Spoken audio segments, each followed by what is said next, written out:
me with eggs and flour and bake me for 40 minutes. Hello, and welcome to ScreenMasters with me, Bav. And with me, Fluff. And, no, I don't like that. What do you mean a me fluff? It's a me fluff, not with me fluff. What are you doing? What? That wasn't right. All right. I'm Batman. Good luck, Harry Potter.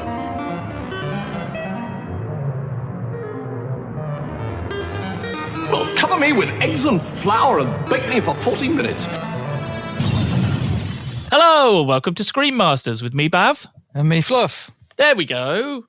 You don't say with, you say and me. Does it matter? God, yeah, because that's the little patter. That's the little patter as we get started. All right. The people want the formula, man. We can't start changing things. People will get upset. All right. Yes, hello, everyone. Welcome to another new episode. We're back to TV this week, and we are going to be looking at the first season of... Is it technically called Star Trek: Picard, or is it just called Picard? I can't figure it out, really. I don't think... if you call it Picard, everybody knows what you're talking about. Well, that's what I would have thought, but I was searching for it on IMDb, and Picard didn't come up, but it was called Star Trek: Picard on there, and that was the first time I'd seen it, so it confused me a little bit. But yes, we're here today to talk about the first season of that TV show, so be aware, as with all our stuff, spoilers ahead if you haven't seen it. I believe it's streaming on Amazon Prime, so go and watch it if you haven't already. Yes, so let's do the admin stuff. Oh no, actually, I'll turn to my words. Now, don't crash me here. Trust me, okay? You don't need to crash what I'm going to say because it's okay in the end. About halfway through, you're going to get upset, but hold on to it. It's fine by the end, I promise.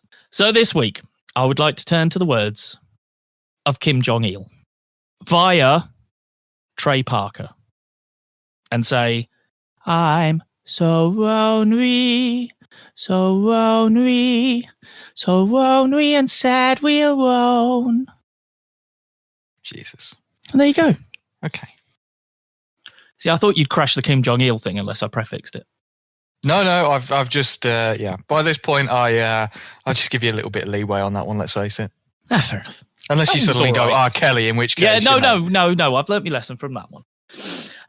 Now, do the admin stuff. Yes, hello. If you want to go and watch us on the YouTube, I don't think this episode will be up there, but if you want to go and watch previous episodes, The Mandalorian special, any of the stuff we've done before, go to bit.ly/biteback.yt. And if you would like to sponsor us or support us in any financial way, you can go to bit.ly/biteback Patreon. And remember, with both of those, the bite is spelt as a computer bite, not a food bite. And all of the information that you need, including all the links to the different podcast stuff, and including a special quiz that I've just uploaded to the Facebook page to do with film titles containing numbers. So hopefully everyone's been having fun with that since I posted it. But go over to facebook.com/The ScreenMasters. That's facebook.com/The ScreenMasters. The pinned post at the top of that page takes you to all the different sites where you can find our content. And as I say, I uploaded a little film quiz that I knocked up that I thought might keep us all busy during these isolated times. Cool, yeah. Right, shall we get into the main topic today then? Yeah, get straight in. I don't know how you're going to do this. I've got some general notes towards the end, but then I've got sort of episode by episode notes. Sure. If you wanted to go that way. Sure. We'll find our groove as we always do.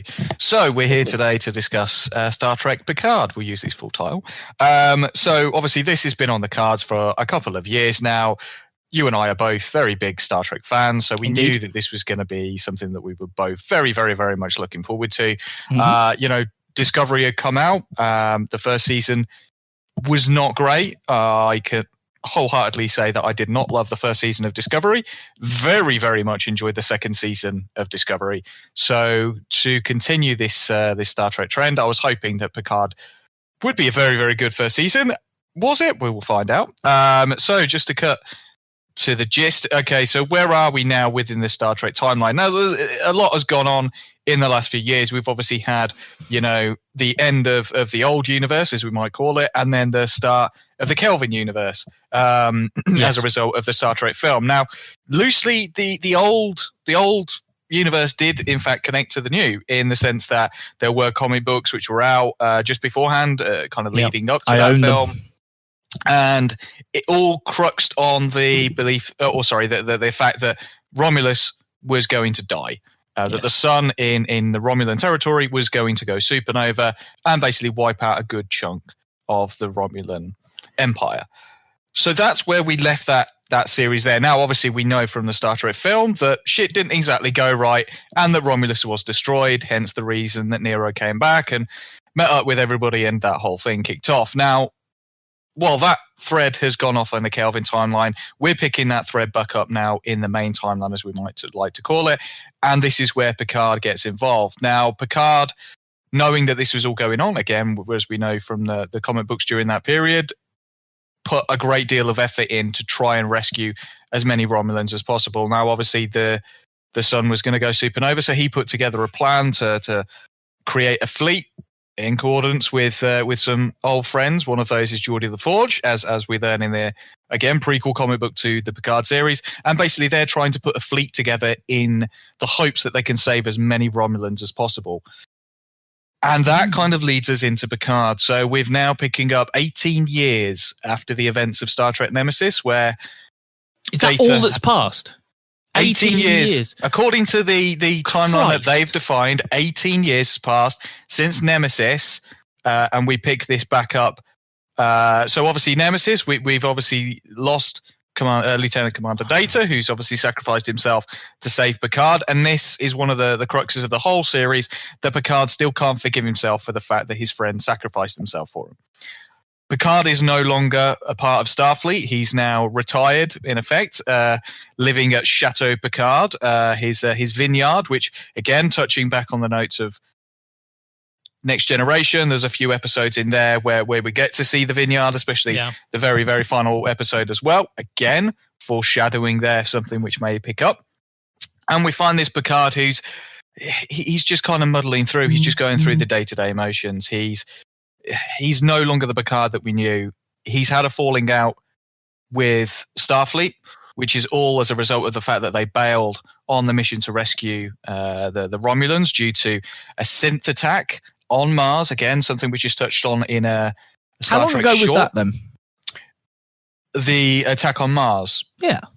I believe... Because I was thinking, the timeline of this thing is way worse than I thought then, because I was like, so we've passed... in my head I was going, well, it can't be 30, 50 years because Picard would be dead. But actually, that was the only sort of time period that made any sense to me, that all this stuff would have developed within that time period. Yeah, the time period does seem a little bit jarring. But again, this is sci-fi. We always give it a little bit of allowances. But yeah, essentially, I think it's like about 10, 11 years previous, there was an attack on Mars by a bunch of synths who then decided to kill themselves. As a result, synthetic life form is now banned within the Federation. Starfleet has outright banned them. They don't want synths around anymore. So people like Data, for example, are now outlawed. And this goes completely against Picard. He doesn't believe in that. He's had his arguments with Starfleet, and he's no longer part of it. And that's kind of where we pick him up. In fact, I think you've set the scene better than the TV show does. Okay, wonderful. I understand more now than I did after watching the entire season. So okay, that's good. So we find Picard, and also, sorry, I will pick you up on one thing. We didn't give Star Wars any leeway in its timeline, so I can't give any show any. If I've got the rules have got to be the same for everything. Sure.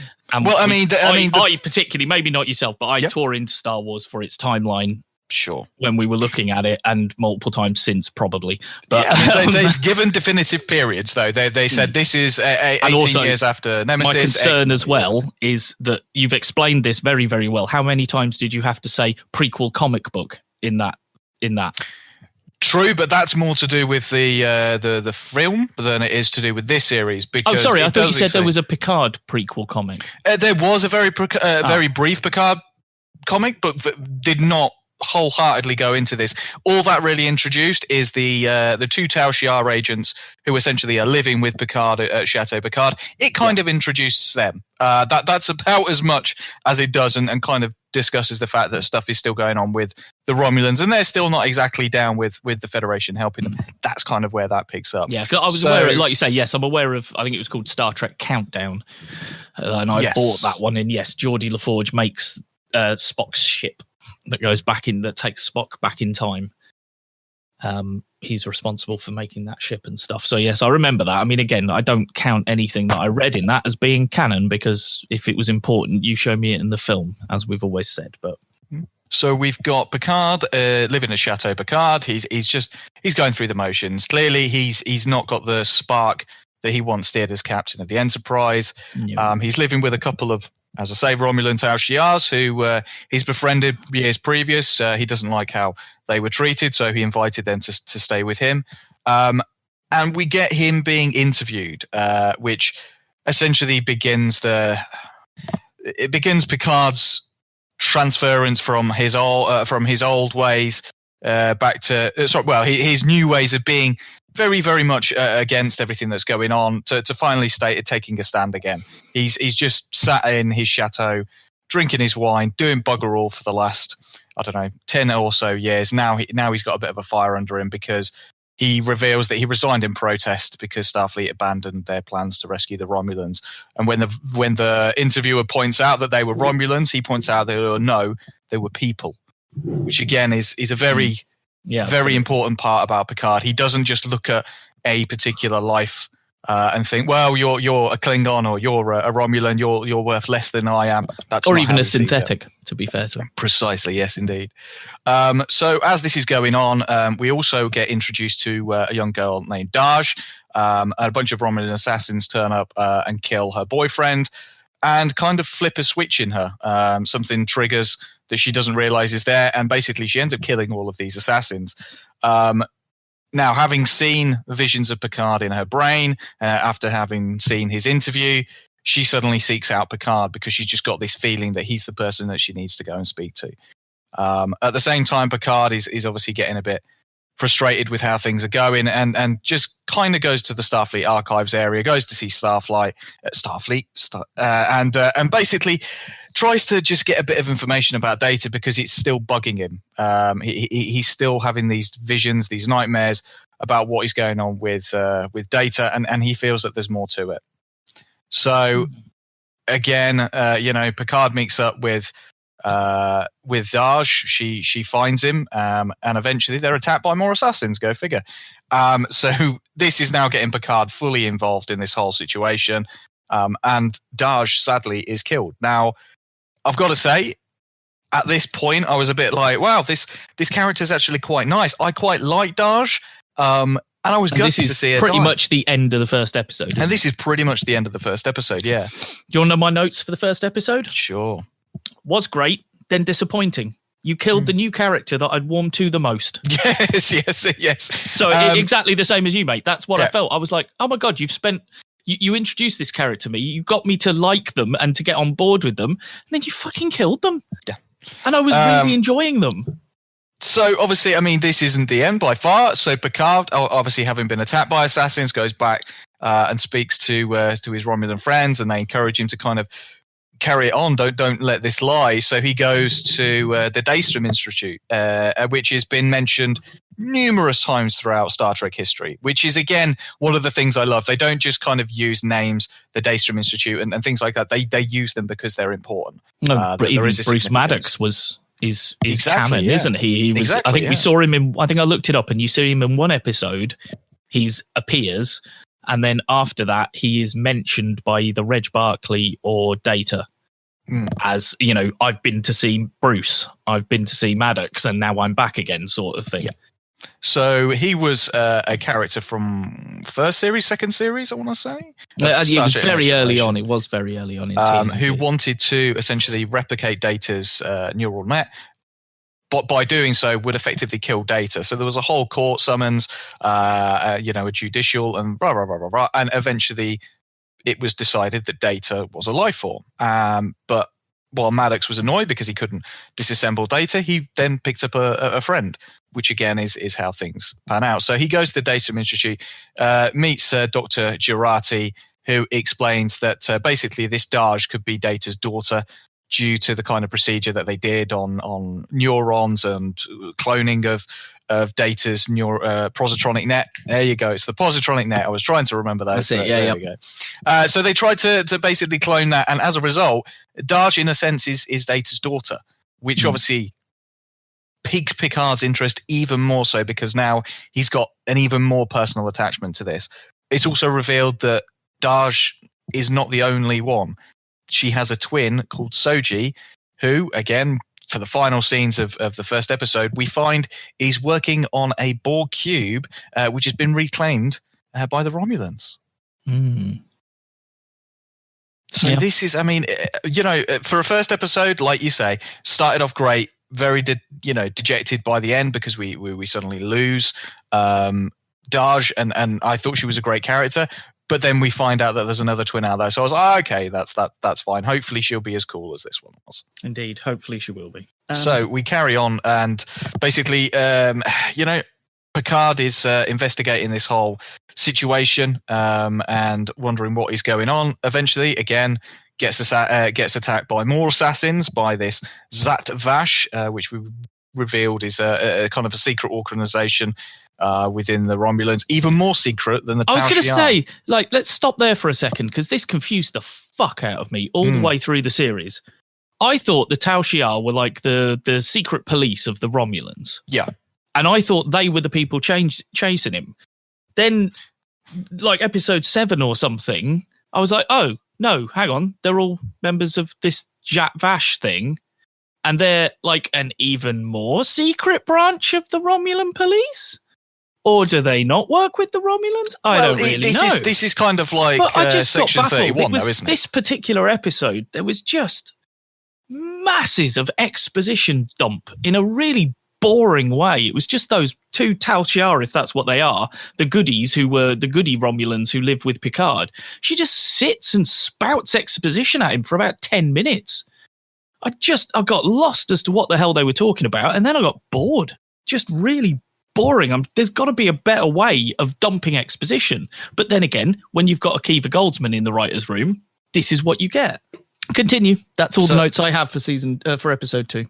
Okay, so we're informed about this Zat Vash, this organization who's been deep rooted in Romulan culture for years and years and years, and basically their whole thing is to make sure that artificial life form doesn't kind of exist. So that's their kind of crux. That basically they've got a deep rooted hatred of synthetics.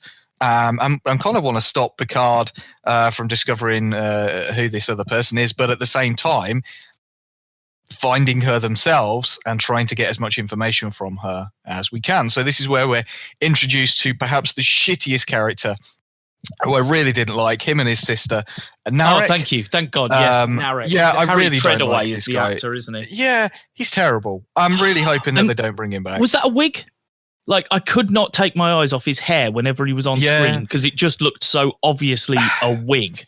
This is the problem. We've come to expect a certain appearance from Romulans. Now, again, being prejudicial or not, it's the same with Klingons. You go, yeah, you've got ridges, you've got teeth, you've got fur, and fur, very, very hairy, bastards. But with the Romulans, again, they've got this brow, and again, they try to define, okay, these are Northerners and these are Southerners. Not buying it. Just don't like the fact that this guy clearly couldn't be asked for going through the prosthetic makeup on a daily basis to look like a Romulan. Because he's Harry Treadaway and he's too pretty. No. I mean, his sister, Peyton List, is the actress. Oh, she's terrible. I was like, I know you from somewhere else because you're shit in everything. Yes, yes. And yes, she was. Hang on, I did write down that they're later on because she really starts to annoy me later on. Here we are. She, so her character in this, because I can't remember Sarah Michelle Gellar's character's name from Cruel Intentions. She's like the slutty sister who's right. Yeah, that is who I was like. You're just doing Sarah Michelle Gellar in Cruel Intentions in this role. to start with, certainly, because there's certainly some sort of weird, she's getting far too close into his face, lingering, almost going for a kiss shots. She was Captain Cold's sister in the Flash Arrowverse series. I mean, it's fuck all to me. She was crap in that. And then she was also, going back to Smalley, she was in Smalley. She played Lucy Lane. Don't care. No, so she's crap. she's terrible actress. This is one of the things I think we'll probably pick up towards the end. There have been some great performances in this, but there's been some absolute fucking shotty ones as well.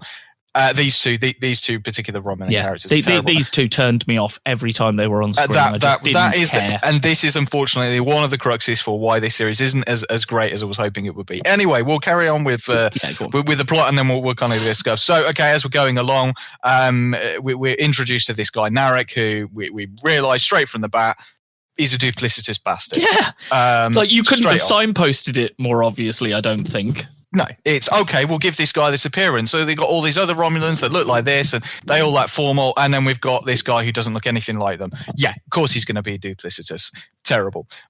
So Soji, the twin sister, is kind of developing this relationship with this guy. Clearly, we know that he's going to try and screw her over. That's a given straight off the bat. Yeah. Picard, meanwhile, is still back on Earth and goes to Starfleet. Basically, asks them to give him a ship, give him a crew. Basically help him to find out what's going on. They basically refuse. And they're really not very polite about it. They're like, yeah, okay, granted, you're Jean-Luc Picard, but guess what? Get off your high horse. Nobody believes you anymore. And it's pretty harsh to actually see everything that we have seen Picard give to Starfleet, give to the Federation, and they basically just turn him away, like, no, not interested.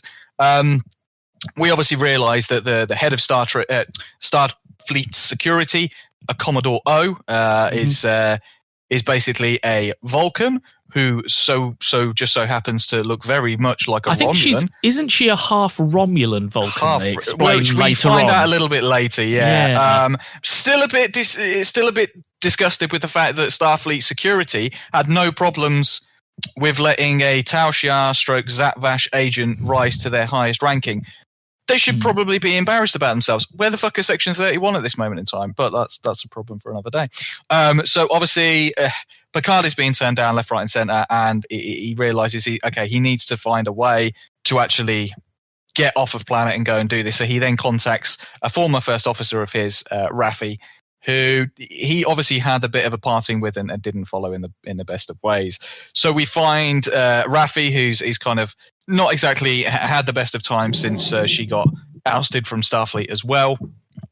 So she is basically... Well, I've written her down as intro to moody old druggy lady. Yeah. So she's a bit of a drug addict by all accounts. She's clearly got some personal problems. Again, we find out a little bit later. She kind of separated from her family, didn't really give a shit about raising a kid. She was more interested about what was going on within Starfleet and the fact that the Romulans may be screwing them over. Kind of says a lot about her character. She has a lot of pride for what she does, but family wasn't important to her. Again, kind of similarities to Picard in that respect. So what we find is that Picard goes to see her. She still resents him for everything that had happened previously, but she does find him a pilot and basically agrees to help him out in some capacity. So we then get introduced to Han Solo. Yeah, the Han Solo of the Star Trek world. Honestly, I couldn't remember his name for about 7 episodes. So every time he appears, I've just written Han Solo. And then by the end, they'd actually made him his own character. So I stopped calling it. In my brain, I was able to go, oh no, he's Rios. He's not Han Solo. But he is just Han Solo for most of it. In some respects, yeah. So he's a bit of a grizzled vet. He's clearly been within Starfleet before. He's had a captain who obviously helped out, and he has respect for that chain of command. That's clearly established quite quickly.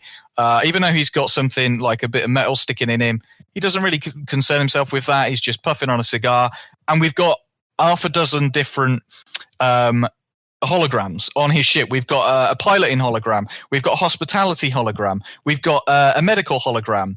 I'm trying to remember all of who they are now. An engineering hologram and a navigator hologram. It's hilarious. Each one of these is him. So it's basically just a Some of those hologrammatic types we don't meet till much later on, because I've got notes about some of them that I was going to make later on when we get to the points. Yes, so we get introduced straight away to the medical one, and it's like, well, hang on a minute, you look identical, and basically the ship has replicated his persona, his appearance, etc., for all of the holograms on the ship. But each one of them does have a slightly different personality and a slightly different accent as well. Which I was going to say, it was basically just the actor going, hey, I can do 5 different accents. Yeah, let me have a go. Yeah. And he's actually Spanish born, I believe. Yeah, I mean, I think that's obvious. I think Spanish from the pilot, is incredible. I think from the pilot's perspective, a little bit later, he starts speaking Spanish at him. And it's hilarious because he's just this, whatever. And it's hilarious. Mm-hmm. So yeah, we get introduced to Rios, but at the same time, there is still all the stuff going on the artifact, as we're now calling the Borg cube, and we also get introduced to a former Borg by the name of Hugh. Yes, indeed. So same actor again, wasn't it? It was indeed, yeah. So Hugh was an actor who portrayed a Borg way back in the Next Generation series. So he was a drone that Geordi Forge found, took back to the ship. They eventually kind of imparted a bit of individuality on him, sent him back to the Borg to be reassimilated, but that didn't exactly work out all that well. And eventually, his individuality spread to the rest of the ship, which was then kind of cut off from the rest of the Borg. So, but again, it's touching on the history of Next Gen, which was brilliant. Producing a character that had previously been there with the same actor. Again, that doesn't always happen. We've already had, or we will get a little bit later introduced to Maddox, who is not the same actor, but still the same character. But in this one, it was cool to see that same person coming back. Yeah. Yeah, I was pleased to see you. So as we are going on, we're obviously getting Picard, who is now preparing himself to leave planet. He now has a friend come and see him who was a doctor to kind of give him a once-over, who reveals that the aeronautic syndrome, very impressed that I remembered that, the syndrome that we were advised of at the end of the Next Generation, the very, very last episodes of Next Generation, that he had a degenerative brain disease, I think is the best way of describing it. Would you say? Yeah, condition of some description, wasn't it? Yeah. Well, what do they call it? They call it a brain abnormality, don't they? Brain abnormality. So he basically gets revealed that this is still there, and that in fact it seems to be becoming ever more prevalent with Picard now. It's basically going to start taking over his life, but he doesn't care. He still wants to go out and he wants to find out what's going on. He wants to save Data's child, is how he's looking at it. So at this point, we've now got Picard who's ready. He's got his ship, and we also get this Commodore O goes and sees the doctor, Dr. Jurati, that Picard had gone and spoken to at the Daystrom Institute. So she goes and sees her and puts the absolute fear of God in her within seconds. But is it me, or was it a bit disconcerting to see a Vulcan wearing a pair of shades? Yeah, it was odd. It was really weird. But of course, she's the secret police, so you've got to keep up with the stereotype, haven't you? Yeah. Of having the shades on because she's shady dealer. Dr. Jurati goes and speaks with Picard and basically, kind of wants to join this crew, saving his life. Again, they're attacked by some more Zat Vash back at the Chateau Picard. So Picard shortly after leaves with Jurati and joins Rios on his ship, La Serena. I don't know how to pronounce that. La Serena? Serena, I would have thought it probably is, but I'm not sure of the word, to be honest. I didn't clock the name of the ship at all. I didn't realise it had a name. It's Star Trek. I pick up on most of the ship names. It's just one of those things. So Picard takes Jurati on this mission to find this Soji, and so they join the ship. And guess what? Raffi's on the ship as well, even though she said to Picard that she wasn't going to join them. What episode are you on now? This is around about the third episode, I think. Yeah, we're at 3 in. Okay. That's where my next set of notes are. Because I think I've got we get the moody druggy lady, Han Solo, and even the wimpy scientist joins the team too. Yep. I bet she won't end up needing to be saved. Or is she a duplicitous bastard right from the get-go? Quite exactly. I was wrong, but these are my notes as a stream of consciousness as I was watching the episode. But at the time, she had painted, they had painted her to be wimpy scientist number one who has to come along because she's the scientist. And obviously, we realised that wasn't the reason, but fair enough. Yeah. Go on, get to the end of episode 3, and then I'll so yeah, we're pretty much there at this moment. So the crew is being put together.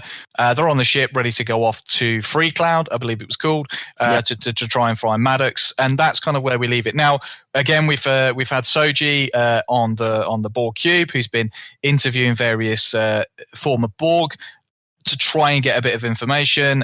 She's obviously. This is one of the reasons Hugh likes her, because he sees a bit of humanity in her. He doesn't see her as all the Romulans who just treat these people like shit.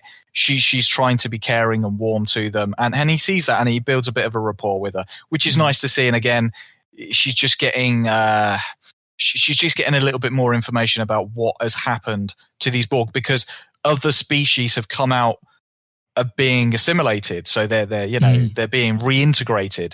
Yeah, but all of the Romulans still seem to be a bunch of fucked up people, and that's something which we'll touch on a little bit later. Yes, they all kind of go mad, don't they? Or seem to be. Right. If we hadn't have been doing an episode on this, that would have been the last episode I'd have watched. I would not have watched any more past episode 3. The reasoning is because I didn't know what the fuck we were doing. I just wanted to get going. I thought we were going somewhere, and it was seemingly taking ages to actually get there. So here's the reasoning. So initially, when this show was announced, I thought, okay, so because the picture for it was him stood looking over his vineyard and all that sort of stuff with the dog next to him. And I thought, okay, we're going to have a nice, gentle, slow-paced, sort of thought-provoking exploration of theme and idea, as some of the best, quote unquote, slow Star Trek episodes are. When they're actually musing over deep themes, they can be incredibly engrossing. But then the trailers sort of turned all that on the head, and it was all action and 7 of 9 running around and some Vulcan dude running around with a sword. And I was like, oh, okay, so we're going on like a little mission and stuff. So at this point, I'm going, right, but we're not ready to go yet, are we? Because in the trailers, you showed me 7 of 9 being part of the gang. She's not there yet. You showed me this Vulcan dude being part of the gang. He's not there yet. When are we going to get going? And the problem was that the secondary storyline, apart from Picard, I don't think Raffi is a very easy character to like to start with. No. She is not a likable person. I think Rios, they made a real mistake with, because to me, they made him a cliche to begin. Now, don't be wrong, as we go through, yes, my opinion does change on him, because they actually give him some really interesting character depth. But I can't forgive the way the character was introduced. Because if I was watching this as a weekly episodic TV show, it has to keep my interest week to week. There's too much at the minute, I feel, of assuming that people are going to watch the whole thing, so you don't have to watch what you're doing with pace. You don't have to think about how you're setting your story out. You assume, oh, well, I've got 10 episodes. I'm releasing them all at once. People are just going to sit and watch all of them. Well, no. If you're not interested in me, if you're not dragging me along for the story, I'm bailing, because you haven't done enough to drag me along. And like I say, my problem at this stage was that the only character other than Picard that I'd connected with and liked, they'd killed off in the first episode. And Soji, yes, she's the sister then, so we've got that same sort of character. But I know for a fact that character doesn't know who she is properly. So at some point, I'm going to have to watch that character discover who she is. I've already done that. I saw that in the first episode with Daj discovering who she was. I don't need to see the same character go through it again later on, because, like I say, that's just an obvious thing that's going to happen, is her realization that she's a synth. That has to come at some point, and I have already seen that character react to that scenario. I don't need to see it again. So already, I just want that bit to get to its conclusion and for her to know who she is. So I'm not interested in any of the shit that's going on the artifact, really, because, like you say, you've got Cruel Intention's sister and Narek, who's, like we say, being a sleazy bastard and trying to get to her through bedding her is his strategy. And I'm not interested in any of the three of them. So at this stage, I'd have bailed. I was done. But you didn't. You well, no, of course not, because you were doing another thing. I tell you what, though, mate, in 2 episodes' time, I'd have bailed again. So you're freaking lucky I kept going. And this is why it took me so long to watch it, because I just could not bring myself back to watch it again. Every time I sat down to watch it, I was like, I don't want to watch this. Now, don't get me wrong, towards the end, it does get slightly better, but, as a whole, it's a strange thing. But yes, go on. I'm done with episode 3 notes. Okay, so as we progress, we get introduced to Elnor, a young Romulan who Picard had. I kept calling him a Vulcan, didn't I? Is he not a Vulcan? I thought he was a Vulcan. he is a Romulan. From female warrior Vulcans, isn't he? Okay, yeah. Warrior Romulans. Apologies. Yes, so he's a Romulan then. That's the dude I meant, Elnor. I'd seen him in the trailers running around with a sword. Yeah. So he'd kind of been abandoned. Picard had tried raising him, but everything that had happened with Starfleet, Picard kind of abandoned him. And this is the first time that Picard's been able to get out of the system. So he's insistent that he goes and finds him at the very least, because he wants to make sure that he's doing all right. He kind of resents, Picard kind of leaving him and abandoning him. But eventually he obviously kind of goes. His whole mantra is that he's a skilled warrior, but he only fights for a lost cause. And he looks at what Picard is doing as a lost cause. So he decides to join him. Now, again, this is not the best. And unfortunately, we don't get a little bit more information about who this guy is. We just kind of understand that he's built a relationship with Picard. We don't get much more character development. No, we sort of, it starts with a flashback, doesn't it, of him. Yes, as a young child. Because actually, there's a line there that I really liked. When was it his mum or whoever his mentor was that Picard was talking to at the beginning? They're talking about promises, and she says, "A promise is a prison. Don't make yourself another's jailer." Mm-hmm. And I really like that sentence. But then I put, it's Vulcan, OVS. But then, obviously, it isn't. It's actually Romulan. But no, but it runs along what I would imagine a Vulcan would say.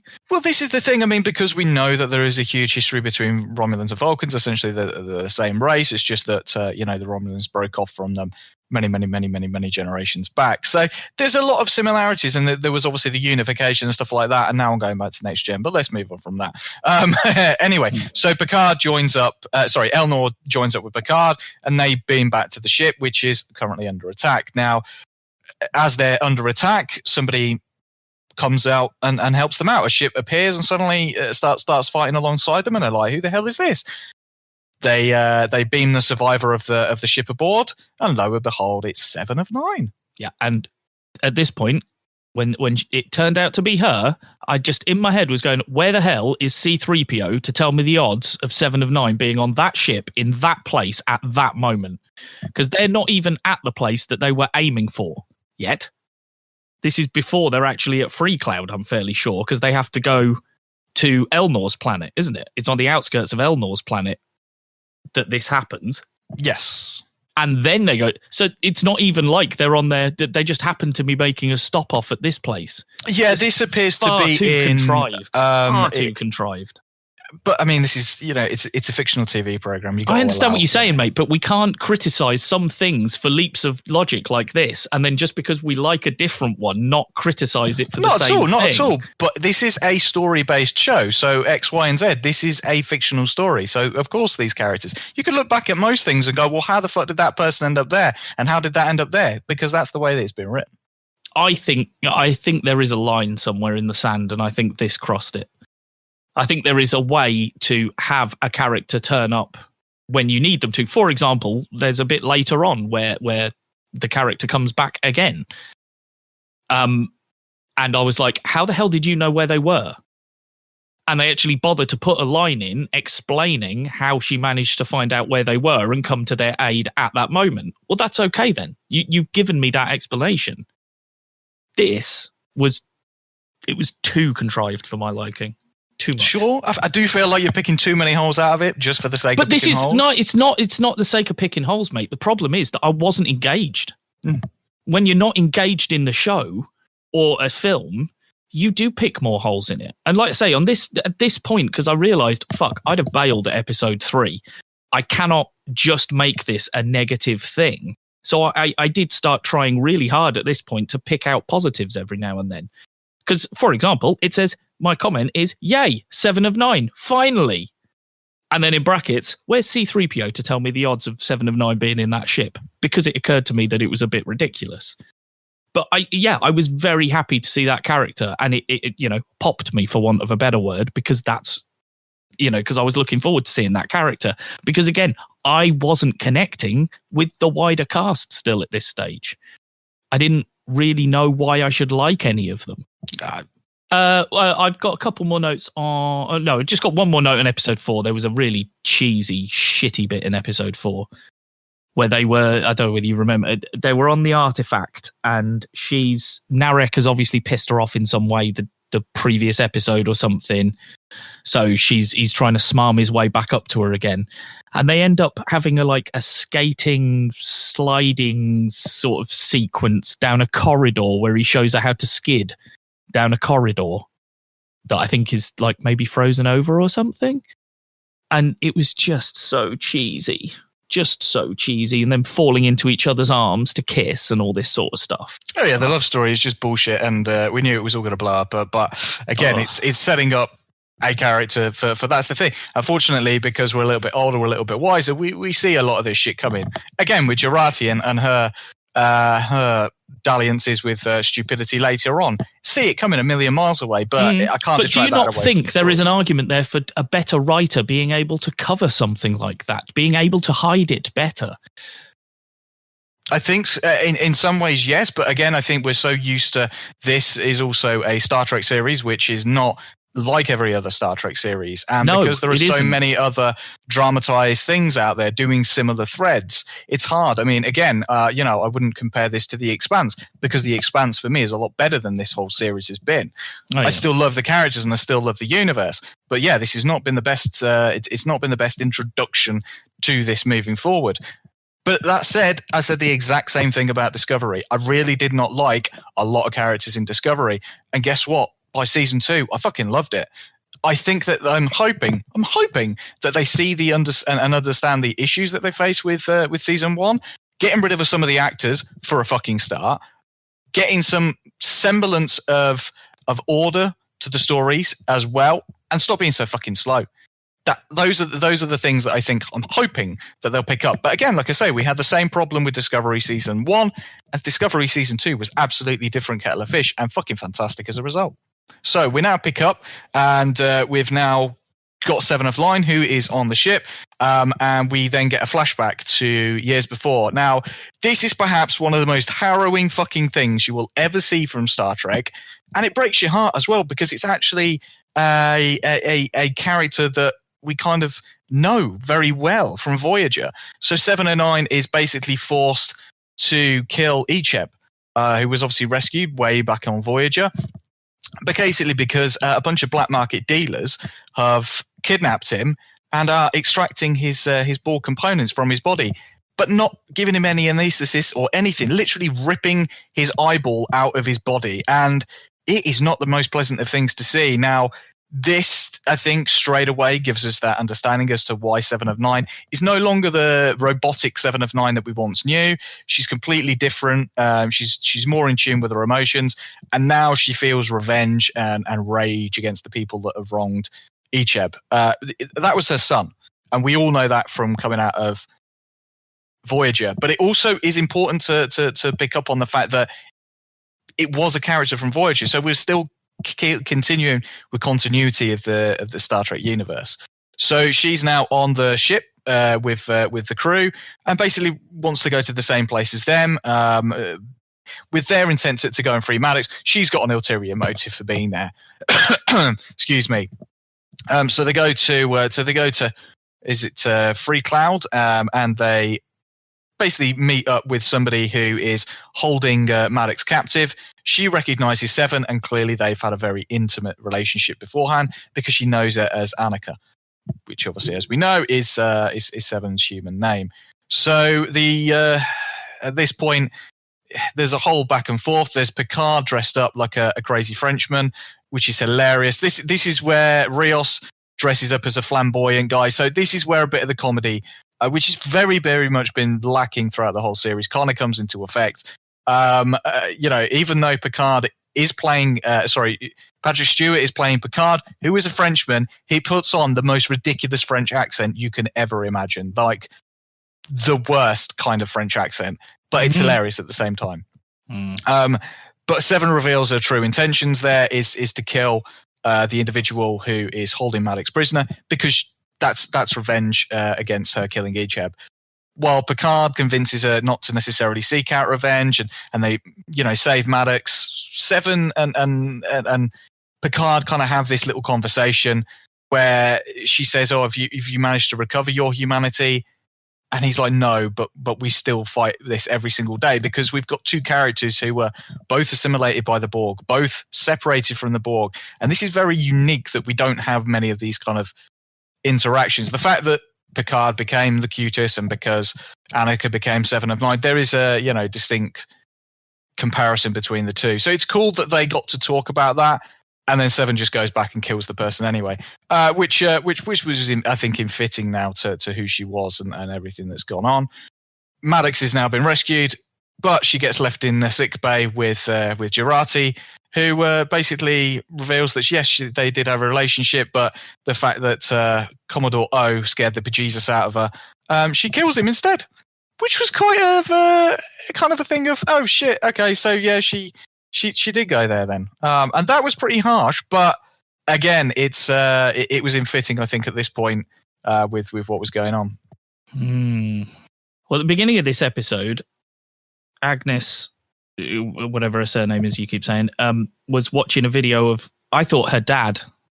I thought it was a lovely video of her watching, some times she had with her dad, and they were about to share a cookie, and then they just started kissing lots. So I laughed to myself and realized that I was totally wrong in that clearly that wasn't her dad. But I hadn't, I didn't see that was Bruce Maddox's face at that point. It was only later on I realised it was Bruce Maddox. I don't think we'd seen an actual picture of Maddox beforehand. I think this is the first time we've gone, oh, this is Maddox, and he doesn't look like the guy way back when. And as you say, I mean, I'm not going to be ageist and go, ooh, he's a bit old. Oh, no. But it's not being ageist. It's just that was the first thing that came into my head. When you see a young-looking girl and a grey-haired, grey-bearded man in the same shot as her, then I would have said common sense suggests that they would be, because to start with, they're not in any sort of coupley way, and then yes, 10, 15 seconds into the video, they're far too close to each other to be, father and daughter or whatever.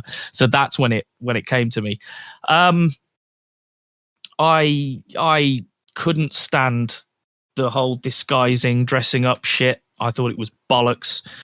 I wrote, what is Patrick Stewart doing? The Monty Python French accent, the eye patch, for fuck's sake. That was enough. I was done again at this stage. I wrote, clearly from what you've said, I'm obviously wrong. But was Star Trek always this comedic in tone? I don't remember it being this full-on comedy. And it's not that I don't remember full-on comedy episodes, because I do. There are some hilarious sort of, I'm thinking particularly of funny holodeck ones that I remember from a couple of different seasons. It's the tones that get me. You're shifting, like you say, because the episode opens with a very detailed, gruesome, heartbreaking story of someone being taken apart by someone else. And then in the same episode, you're playing everything for massive laughs. I struggled with the tonal disjunct there. And here's another example of where I think the scripting here falls over. And this, it's, again, MacGuffins. We've called them out before, and we'll call them out if they don't make a lot of sense or they seem too convenient. Here's yet another one. So Raffi injects Rios with something just in case because they don't know that he's going to run into the dude who can detect lies. They don't know that he's going to run into him, but just in case they do, Raffi gives him a little concoction that'll help lower his, whatever the triggers are that this guy will pick up on. Fine. But her line is, this should kick in right when you need it. That is her exact line. How does she know when he's going to need it? They don't know that he's going to run in to the lying detector. Perhaps it's so how have you designed it that way? You designed it that way because it's a plot contrivance, because you need it to kick in at that moment. So you've written the line in to try and set that up. Yeah, but in theory, again, sci-fi, if you've got a sudden heightened, blood pressure or something along those lines, then it could be a trigger, because that's the thing. You suddenly find yourself in a heightened situation, you suddenly panic in, and that's where it breaks down. I don't know. I'm just speculating there. What was the character that stripped the Borg for parts called? Because I was thinking Vajazel every time they say it. Vajazel? Vajazel. Still sounds far too close to Vajazzle for my liking. Okay. Just made me laugh. Now, end of the episode. 7 of 9. And Picard having a lovely discussion about humanity. And I hope they really bond and they get into their shared experiences as ex-Borgs, so they finally have someone to talk to who understands that, oh, she's gone. Oh, okay. What a waste. Because at that moment, at the end of the 5th episode, she's gone, as far as you know. We're leaving her on free cloud and we're moving away. She wasn't. She gave him the little thing and said, if you need me, press that. Of course he's going to press it before the end of the series. Somebody's going to press it before the end of the series. You're not going to set this person up and give her a whole episode dedicated to her without that. I didn't get that. I didn't know that she was coming back at all. I was like, fuck, why have you just wasted that character? You bring her in the most ridiculous way, and then I'm happy to see her, and I'm happy for this little hint that you show, this fraction of what could be a really interesting and deep discussion, based an entire fucking episode around it, for all I care. And then you've just thrown her away. It just pissed me off again. I'm not going to lie, the treatment of Seven and Elnor and some of this thread does not work between now and the end of the series. Does not work as well as it should do. Well, no, because from pretty much every episode, because I'm just looking at the next episode and I've got a bit on the side that just says, so the kid is gone, because they start calling him the kid, but Elnor. I'm like, so he's gone then? But he's not. But then so we'll get to those threads. So moving on to the next one. Again, the next couple are a bit easy. Well, the next one is very easy to get through because it's basically they go to the reclamation project. It's artifact. Us finally getting to where we actually needed to be, because the last episode we got to Free Cloud, which is where we thought we needed to be in the first place. But again, anyone who's watching from the beginning knows that actually Free Cloud is just the midpoint. We know that we're actually aiming for Soji on the artifact. But at the time, they don't know where Soji is. No, exactly. But the audience so they've got to go to Free Cloud in order to do that. The audience does. So the audience is aware of where your end goal is and how long it's taking us to get to that end goal. Sure, but that's the same for a lot of series like Game of Thrones and shit like that. Did it all the time. Right, but then Game of Thrones must have kept me more interested then with the characters and the development. More than you than I did. It was boring as shit, the last 2 series. But you're generalizing 8 seasons because of 2 seasons that you didn't enjoy at the end. The first 5 or 6, everyone was on board. We all were, and we were all gripped by what was happening. I'd say 3. 3 after 3, maybe 4. It's got really, really poor. Back to you. All right. So we're now going to. We're now going to the Reclamation Project. We're going to the Borg Cube, and this is where Picard is going to meet Hugh for the first time in many, many years. Again, wonderful little conversations and whatnot there. Picard has, has the absolute compassion and an understanding of what Hugh is doing. He's scared because of all of these ex-Borgs that are around. He doesn't like the idea of being there in the first place. It really gives him the chills, but he sees Hugh and what he's doing and has nothing but respect for what he's doing and absolutely loves the fact that his friend is out there helping former Borg as well. And again, that's a really touching thing. It shows the progression of Picard, because at one point he's on this little bridge and he goes to fall off the thing, and two Borg grab him, or two ex-Borg grab him. He thinks they're real Borg still because he's having a panic attack, and Hugh's like, no, it's fine. They just didn't want you to fall. And as we see this conversation going on, and he sees the XBs, as they're called, now being kind of turned back into the old selves, he begins to understand that actually the Borg aren't all horrible killers. They're actually victims. That it's not their fault that they've been assimilated. That underneath that, each person is an individual. And way back when, they never thought that they could possibly get those people, no longer to be assimilated. So, it's nice to see that. And it's great to see that interaction between the two. Now, at the same time as this is all going on, Picard is obviously having a conversation with Hugh, saying that he needs to find this girl, Soji. And Hugh obviously knows who it is. At the same time, Soji is now being manipulated massively by Narek, to the point where she now reveals information about her home world, because he's managed to get her to interpret her dreams and where she was and things like that, revealing himself to be a duplicitous bastard, and then he tries to kill her. So at the same time as Picard is trying to get to her, Narek is trying to kill her, and eventually Picard meets up with her, and she recognizes him because of that ingrained knowledge that she's already got, because of the dataism of it at all. I'm still a bit unsure on how she's got all of that, but again, that's beside the point. So they basically try getting away, because obviously there's loads of Romulans on the ship. Hugh decides to help them and tries to help them escape. So he sends them through a kind of a transporter in the Borg Queen's quarters, and then they go to a planet. At the same time as this is about to transpire, Elnor beams aboard the artifact and basically helps Picard. And this is, again, the reason I bring that up is because that kind of leaves him on the Borg cube. And again, a bit of a wasted. Why introduce this character if you're going to waste him? That's very much what I felt. Absolutely. Here. I thought he was going to be, Picard's sidekick. I thought that was yeah.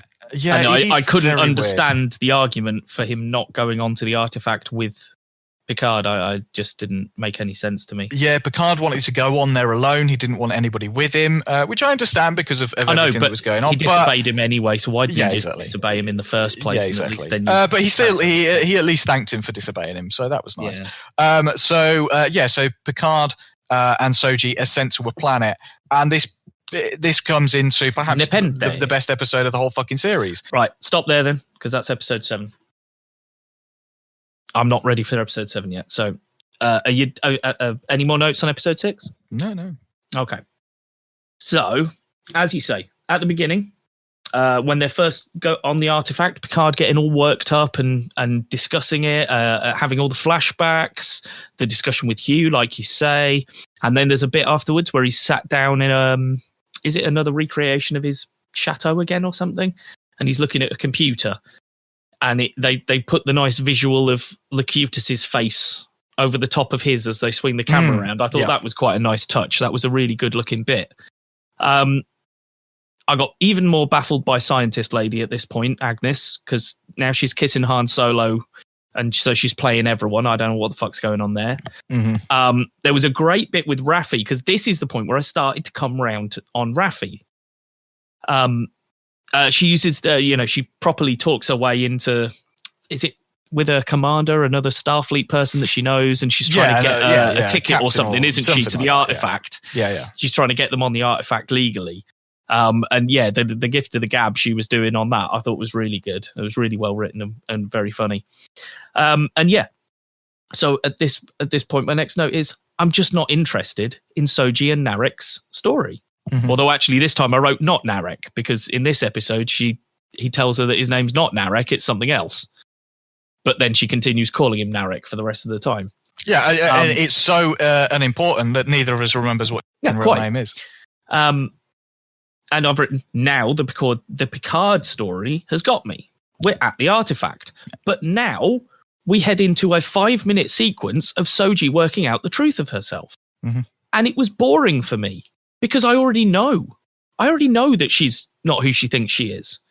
Now, normally the intention of this sort of dramatic irony are just to try and explain why it's not working for me here, because I know it is something that you would do in film. I'm not disagreeing with the technique. This is why it doesn't work for me, though. Normally the intention is the payoff that you get at the end with dramatic irony is you get to see the character react and go through the turmoil of discovering whatever it is that the audience already were aware of. But I'm not invested in that character.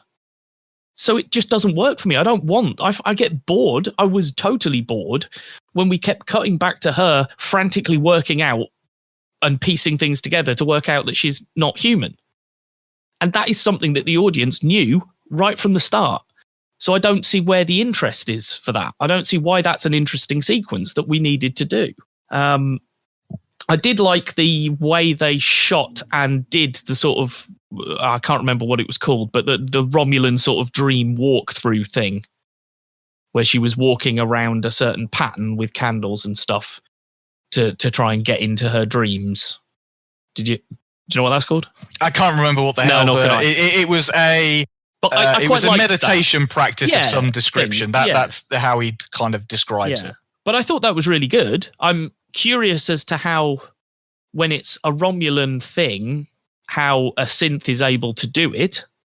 Because I'd have thought it needs a Romulan brain, but maybe the positronic nets are so advanced that they can emulate stuff. I don't know.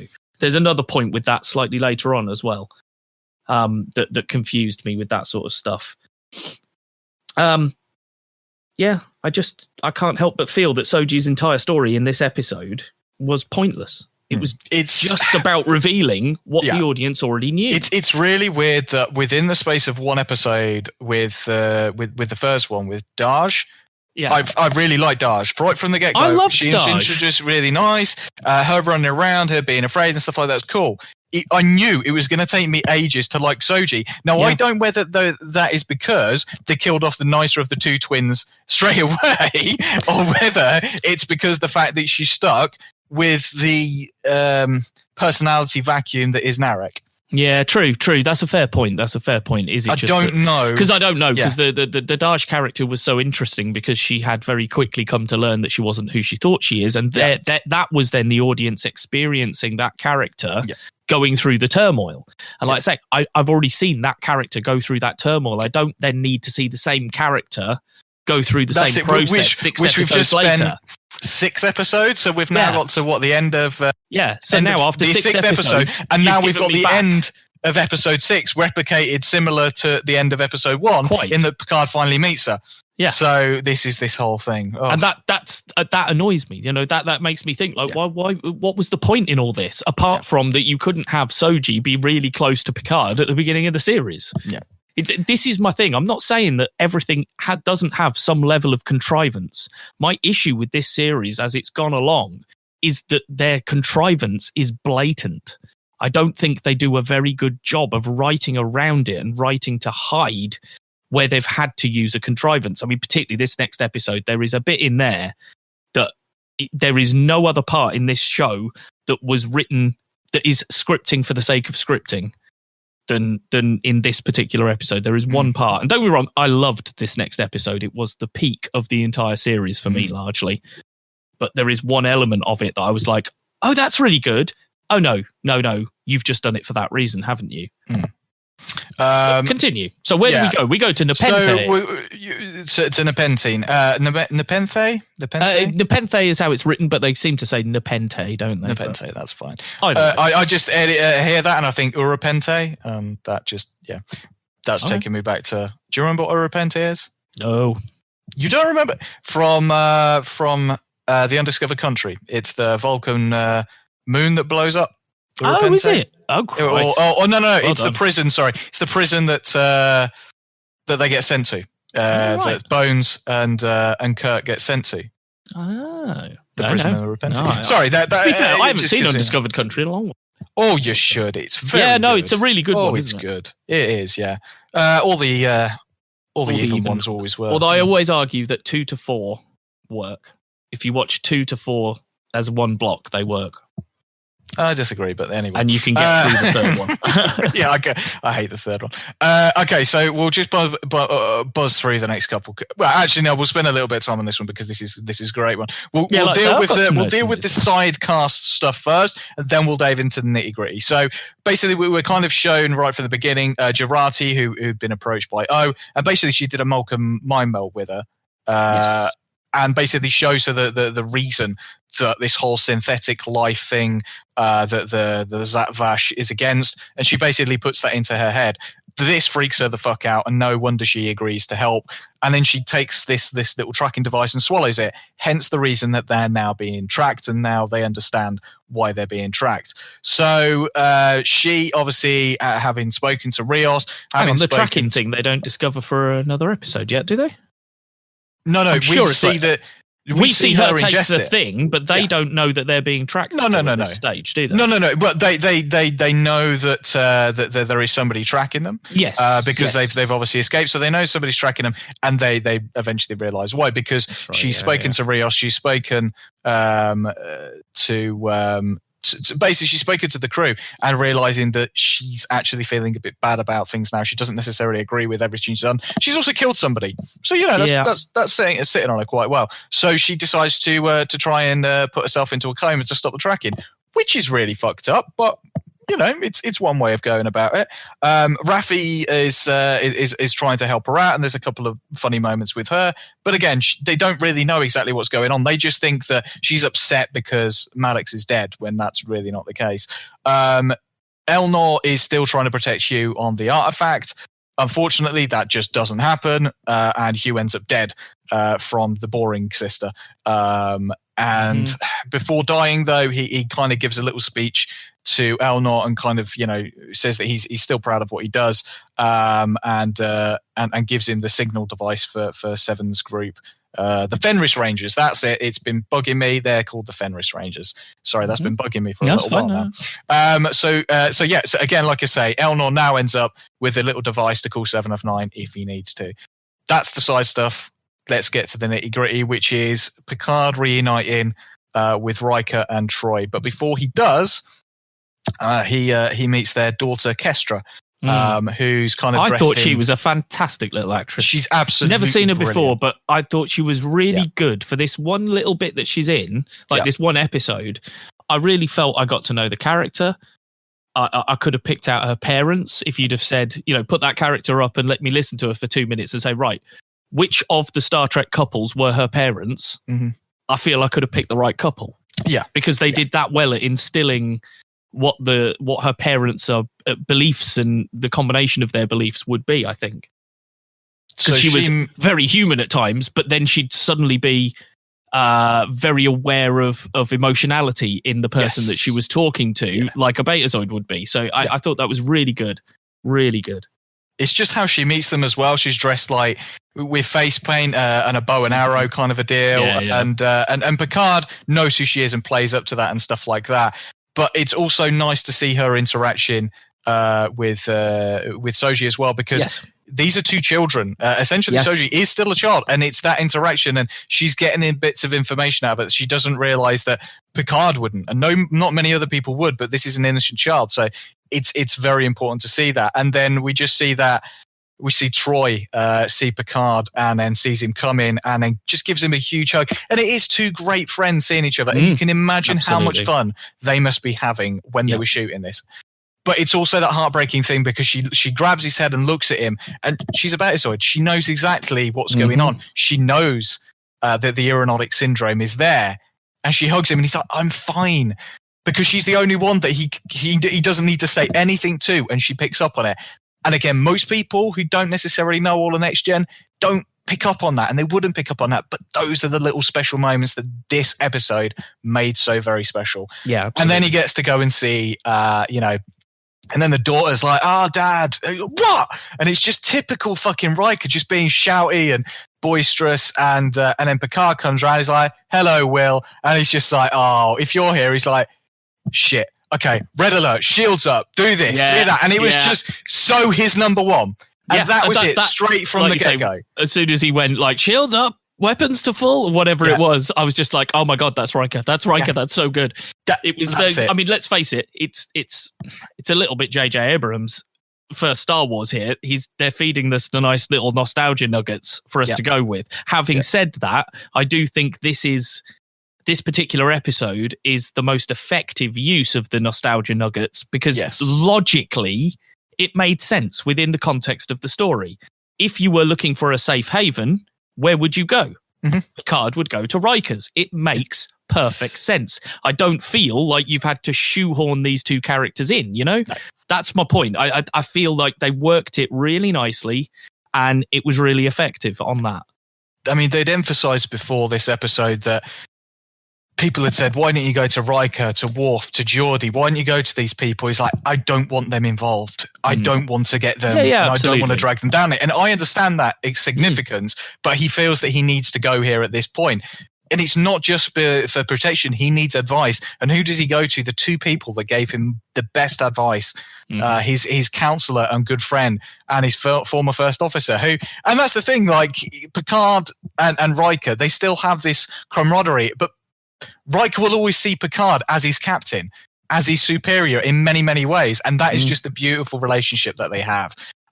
So again, we just carry on down. We could talk about this episode genuinely for about an hour. No joke. Mate, if you'd have said to me, fuck it, let's just base the entire podcast around episode 7, I'd have been perfectly happy with that. So, I mean, it's not all been sunshine and roses for Riker and Troy. Unfortunately, their son died because a medical procedure that was kind of part and parcel to do with synthetics or some it needed a positronic net in order for the piece of equipment to work, and positronic nets were outlawed. Therefore, this piece of medical equipment wasn't being made anymore, which caused their son, was it? I think their son Thad, thank you. Caused him to die because they had outlawed the piece of equipment that would have saved his life. Yeah. And that again, that's another reason why this episode is good. It's not just the nostalgia-y stuff; it's those sort of nuances behind it as well that you don't think of. Like, you ban synths, it's all good. But actually, you've banned the stuff that helps to create synths that we've used for other applications in other ways, and now actually you're endangering people. So, I mean, it's absolutely heartbreaking because you see that not everything has been sunshine and roses since. And this is the thing, you always finish some of the Star Trek series, or most TV shows, and go, oh, they're going to have a great life, and they're going to live the best life, and they're going to be happy. And this shows the nitty-gritty that doesn't always necessarily happen. No, you can see that it's affected both of them. Yeah, and you could see to start with, like, you would be remiss for thinking when you first come across them, like, oh, yeah, they've had a great life, look how happy they are, blah, blah, blah. But yeah, like you say, it's not very long before they start introducing that actually, no, these guys have been through some stuff and they've had some bad times. And again, it's the kind of dinner table scene where they basically, Troy and Riker take him aside and basically say, be Captain Picard, be the Picard that we knew, be Jean-Luc Picard, because this is not who you are. Who you are at the moment is not that guy. And he finally kind of steps up and just accepts that, you know what, he's not been himself, and he's a little bit more open with Soji.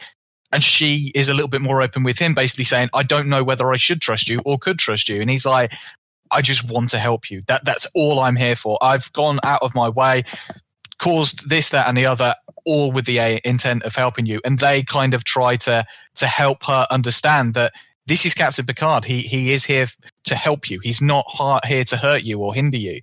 And it's just great because, again, they're helping her to understand Picard and earn his trust, but at the same time showing him that he's not a perfect person, that he needs to make changes in order to do this. And it's just a beautiful thing, just watching them kind of come to terms with this and helping her to come to terms with the fact that she's an android. And they're like, well, does that change who you are? Because we had a friend, Data was our very good friend, and we loved him. Doesn't mean that you're any less of a person because of that. And that's the thing. It's that question that she's been imposing on herself. Am I real because I'm an android? Yeah, absolutely. Anything further to say? Yeah, so a couple of criticisms for this one. Like I say, not huge, really. I mean, one of them just made me laugh more than anything because it's to do with that shit Sarah Michelle Gellar character from Cruel Intentions on the Artifact. There's she has a line in the early episode where she has to say the word asinine, which is spelled Assine, right? Now, in the UK, we pronounce that word asinine. In America, they pronounce the word asinine. But because she is an American actress doing an English accent, she pronounces it arsenine. Because obviously she thinks that ASS in the UK is actually said as arse. Because we say arse, not ass. So she says arsenine. I just fuck it. Like, why did no one pick her up on that? Why did no one say, actually, they say asinine in that country? It's just such a tiny thing, but it just shows how shit the actress truly is. So there's a bit that really got me to start with. That when Riker is first sort of talking to Soji, right? And Picard's with him and stuff, and they're sort of talking about Soji. There's a bit where she does Data's head cock thing. Cocks her head to the side, like Data always used to. I swear that's the first and only time you see it throughout the entire series. Exactly what I've written. yeah. I did pick that up. Yeah. The first time she's done it, it's the only time she's done it. So why does she do it? She does it because the script wants Riker to be able to infer that she is Data's daughter.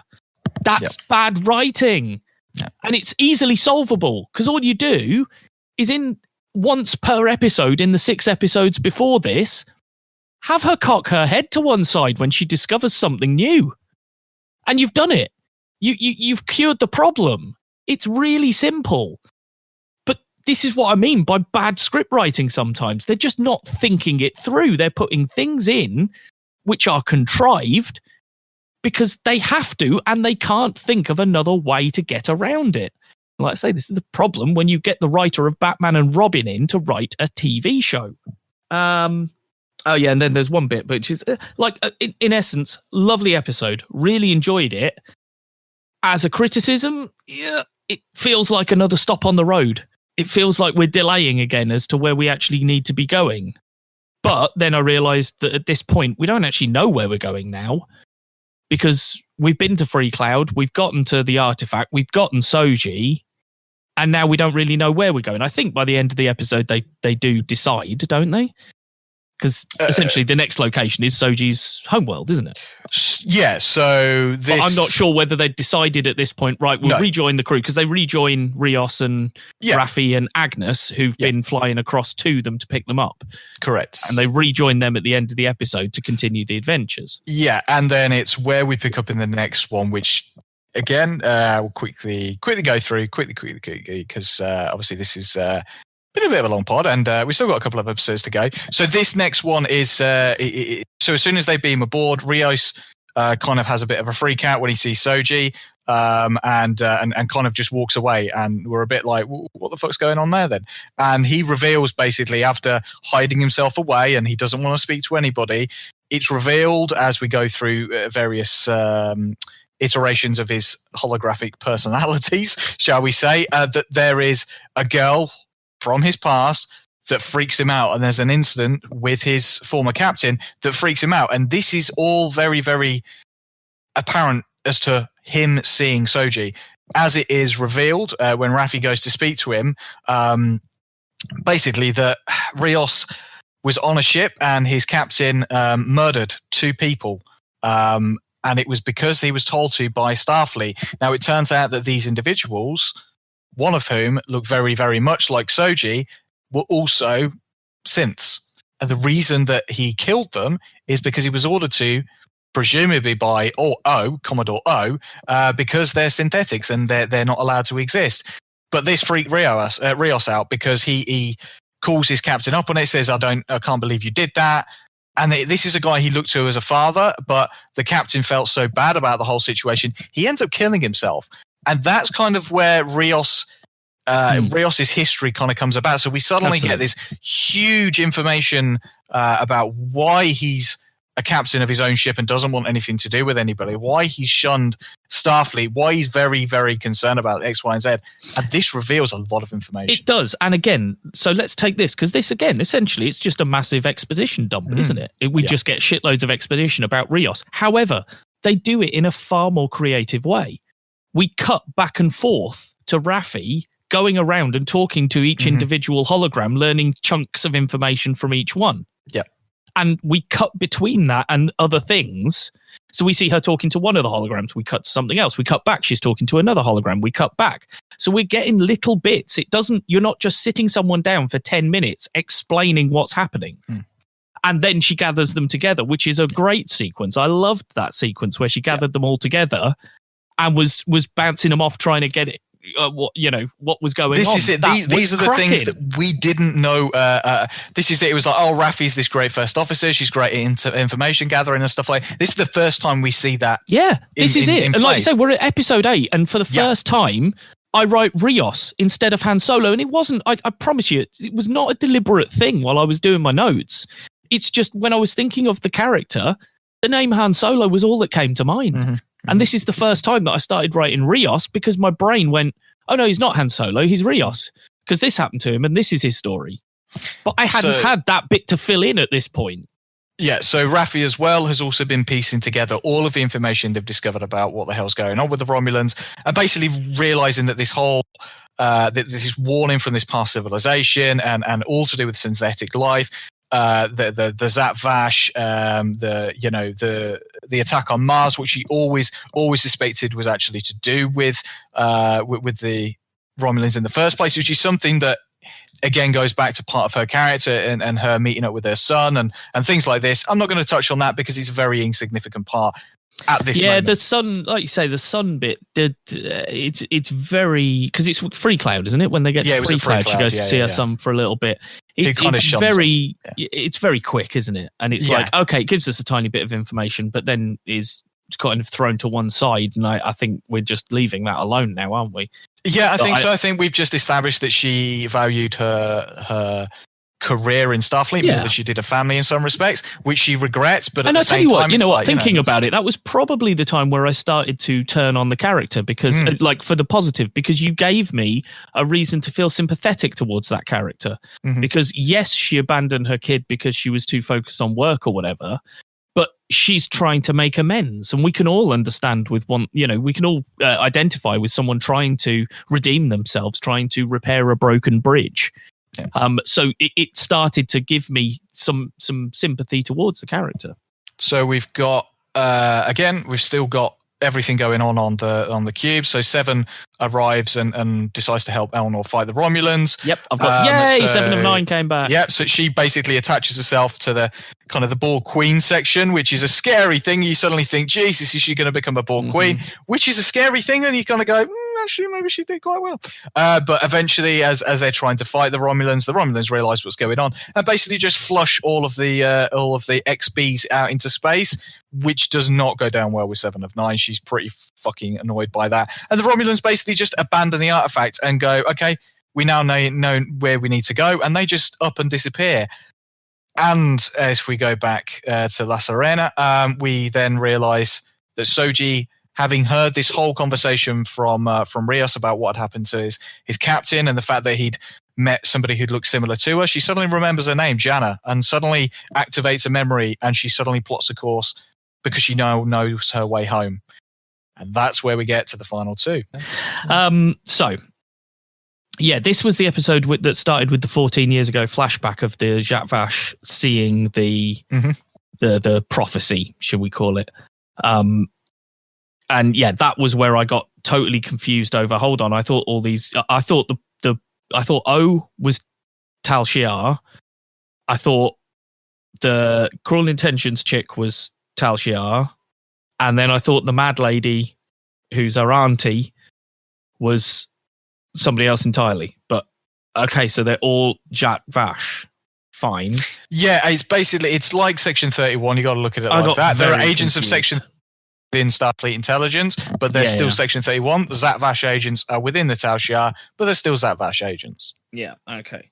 I'm kind of... Picard's shown to be a little bit rubbish in this episode. Like, he's right in terms of his Starfleet argument, but Raffi makes an interesting point to him that he's making bad calls trusting the wrong people at the minute.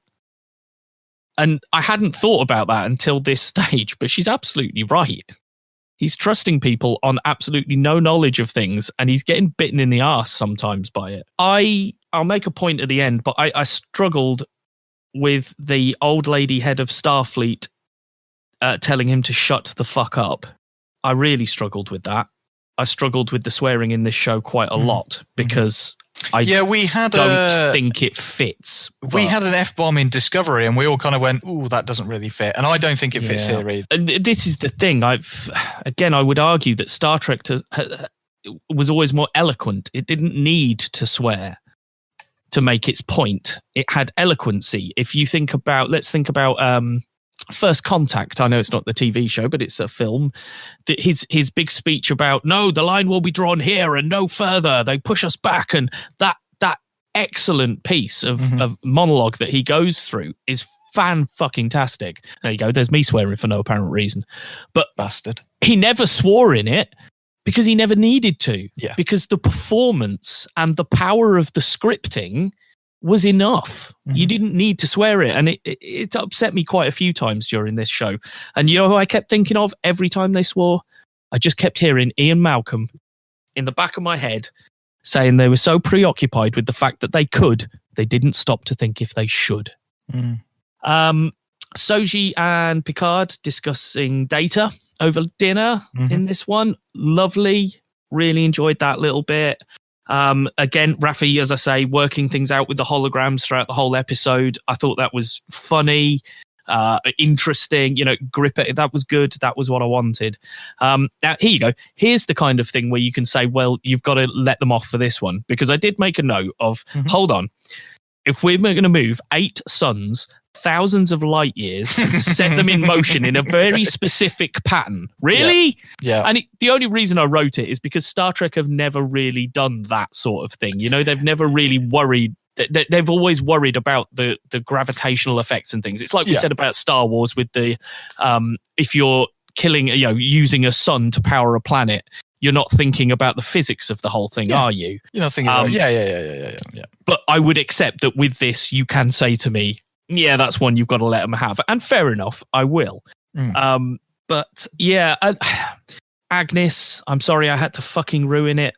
No reason, no need for that line. No need for the fuck in there. It's just unnecessary.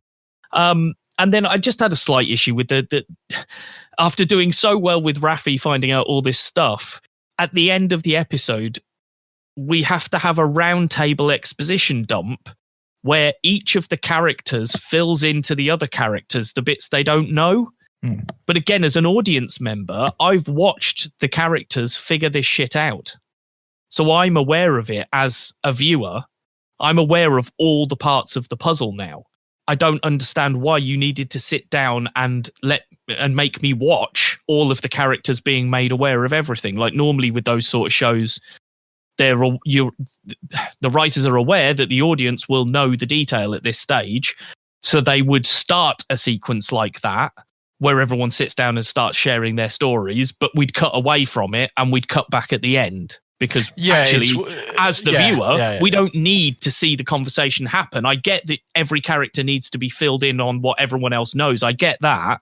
I just don't feel that the viewer needed to watch it because the viewer was already aware of stuff, or you're assuming that the viewer is a moron, or you're concerned that you haven't explained things very well, so you feel the need to explain it point by point to the viewer. I don't know what the reasoning is there, but it annoyed me a little bit because, again, it was 5 minutes where I was sat watching people going, oh, really? Well, you've got that piece. Well, here's this piece and here's this. And it's like, I know this. I know all the pieces, but that's it. Again, we didn't really move anywhere, I didn't feel, in that one. We were sort of stuck learning stuff, but at least I was interested in the stuff we were learning because it was about like Rios and stuff like that. And again, it got me to know and care about Raffi a bit more. Back to you. So we get to the final 2 episodes now, which is understandably a 2-parter at this point. So we've now obviously established where Soji's homeworld is. I think it's called Coppelius, I think they call it. I'm sure it was Coppelius. And so they arrive at the homeworld of the the synthetics as they are, and at the same time as they're arriving, Narek, the duplicitous shit bastard that he is. I apologise for swearing as much as I do, but I really don't like this character or this actor. I've got to say. No, he's bollocks. And at the end of the day, my point is that we're not good enough. We're not good enough presenters or podcast entertainers to not swear to make our point. Yeah. So that's why we do it. Yeah. So he arrives and starts attacking them. However, there's a bit of a problem. These massive planetary system kind of defense mechanisms, these massive flowers, they look like orchids, suddenly spring out and engulf the ships and basically drain them of power and kind of drag them down to the planet. So this happens not only to Narek's ship, it also happens to La Sirena and also to the Borg cube, because that suddenly appears as well. So watching a Borg cube, which is a massive bastard thing, be engulfed with these orchids and being dragged down to a planet was quite unsettling to see, but also cool at the same time. Yeah, my first note is the CG for the ship bit was brilliant. Yeah. The Borg cube re-entry when it was coming down through the atmosphere and it sort of went through a sonic boom. Yeah. That was fantastic. I thought it looked incredible. And those flowers, the CG on them was brilliant. I thought they were really inventive, a really clever idea. I think that's the thing. I think we've noticed with this episode and the next one as well, that the budget for some of these special effects was certainly saved up for this kind of. Yes, I do agree. I do agree. So Picard, who's been kind of injured as a result of the crash, is being sorted and sorted out by Jurati, who realizes that he's got a terminal illness and discusses it with him. And instead of hiding it, he just tells the crew. Yeah, and I really like that. The crew. I really like that because there's nothing worse sometimes than a storyline where a character has a secret that one character knows. And Friends played with it for fuck knows how long with Joey knowing about Chandler and Monica. And it worked there because it was comedic. That's they used it for comedic value. Whereas this is something very sad and is something that could have dragged on, and it'd be like, you could just see the scenes now with Agnes being in a room with Rios going, there's something I can't tell you. Exactly. There's something and I'm really pleased, but I can't tell you. Exactly. But babe, we're together now. You need to be honest with me. I know, but it's not to do with you. Oh God. I mean, I could write it just as badly as these guys do, but I'm really pleased, to their credit, that they did not go down that route. And like you say, he just comes up and goes, yes, this is what's wrong with me. This is the last time we're going to talk about it. Let's carry on. Again, he just owns it. That was very Picard. I felt that was very Picard. Yeah, that was it. He was just like, right, I have this degenerative neurotic disease, and it's exacerbated, and it's terminal. There's nothing they can do about it, and I'm just telling you. And I don't want to talk about it from here. Are we all good? Okay, we're all good. If you mention it again, I'm going to get pissed off. Cool. And it's very, and that's it. It's seeing Elnor's reaction to it. Rios is kind of nonplussed because he's like, okay, I've just met this guy. But obviously Raffi and Elnor both take it very personal, but don't really say too much on it at this time. So that, again, it's just showing the relationships with them. Moving on from that, we then get the crew, leaving the ship and going off to find the settlement, as it's best described, and finding the rest of the synths. So they do. They find who Maddox's partner was, and it turns out to be somebody who looks very, very similar to a certain Lieutenant Commander Data. So was this Noonien Sung's son? That's the only bit I missed. Was it son or grandson? No. It's his. Oh, hang on a minute. It's because I couldn't work out the timeline of how much. Really. Would he have to be like grandson or something? No, I think it's his grandson. Maybe it's his grandson or his son. Because this is it. Because we've had so many Sungs. Because there was one in Enterprise. We obviously met Noonien Sung in Next Gen a couple of times. Yes. So this must be his son, I want to say. I guess so. Yeah, that would make sense. It's good to. I've written like, is it old Data? Is he Sung's son? But obviously he wasn't old Data. And then I was like, it's good to see Brent Spiner though. Yeah. And that was it. And, I was pleased to see Brent Spiner being able to play not Data. Yeah, not having to sit there for 2 hours in makeup, getting completely painted in silver and stuff. Yeah, that's cool. So we obviously start talking with the synths now, and just explaining what's been going on, and et cetera, et cetera. We get introduced to Jana, who was the synth that had been killed in front of Rios way back when. We get her twin, because there's always twins apparently, and she does a mind meld because she's apparently practicing this, even though she's a synthetic life form. She still has the ability to mind meld, which was a bit weird, but at the same time, I'm glad that you felt that was just. I thought that was a bit weird, but at the same time, because that was my point like, earlier on, when I was saying, like, could the synthetic mind be capable of the same sort of dream sequencing as a Romulan mind in the same way? Yeah, I thought it was Vulcans and Vulcan technique and Vulcan biology, to be quite honest, that allowed them to be able to mind meld with people. I didn't realize you could just study Vulcans and learn how to mind meld. Yeah, I think, I'm not sure on that one. I'm not sure dubious, because again, the point is it's just there to service the plot. It is very much. They need her to be able to read Agnes's mind to see the message, and they couldn't think of another way of doing it. Yeah. So they went, oh, well, we'll make her be able to mind meld. And it's those sort of decisions. I'm like, did you need to make that decision? Yeah. Could you not have done it a different way? And so by doing this, she does the mind meld, but actually discerns a different meaning behind it. It's actually that they should be sending out, that the synth should be sending out a message to these people who've left this, because actually organic life are going to come and kill them. And in fact, maybe they should send a message out and get some help. Which is just like, really? Are you going to be that fucking stupid? Which obviously Picard is like, no, I'll fight for you. I'll fight for the Federation so that you get equal rights. And they just don't believe it will happen because he's already been ousted from Starfleet. They've refused him in the past. They don't believe in what he's got to do. I like that bit. I liked that bit. If they'd have turned around and go, yes, we'll follow you, I'd have been like, what credentials have they got? The Starfleet are not listening to him at all. And that's it. It's a Hail Mary. He's like, no, this is... And I've sent a message, and it's just not going to work. And we all know it's not going to work, and they end up taking him prisoner. So have you got anything to say on that one before we just jump to the finale? No, other than, no. I just wrote, it's Rise of the Machines. Judgment Day is upon us. Very much so. It was very much Terminator 2 Judgment Day-esque at times. And my final line is, it was a bit of a slow episode. It was a what I call a chess piece mover. Yeah. So you're moving all your pieces into position for the checkmate in the next episode. Yes. So, okay, I'll accept that. Let's, as long as your final episode delivers, I'm happy with a chess piece mover to get us there. Yeah. So at this point, final episode, we've got Picard, who's now being held prisoner. We had Narek, who was being held prisoner but gets let go by the twin, Sutra. by Sutra, and so she lets him go. Still a bit of a weird one, and she kills one of her siblings as well. Yeah, I don't really understand the point. That really of that. confused the shit out of me. I'm not going to lie. Even towards the end of the next episode, I was a bit like, okay, I'm still not understanding this. It's like she had her own agenda, which I don't understand. Yeah. Maybe it's because her twin was killed. Who's to fucking say?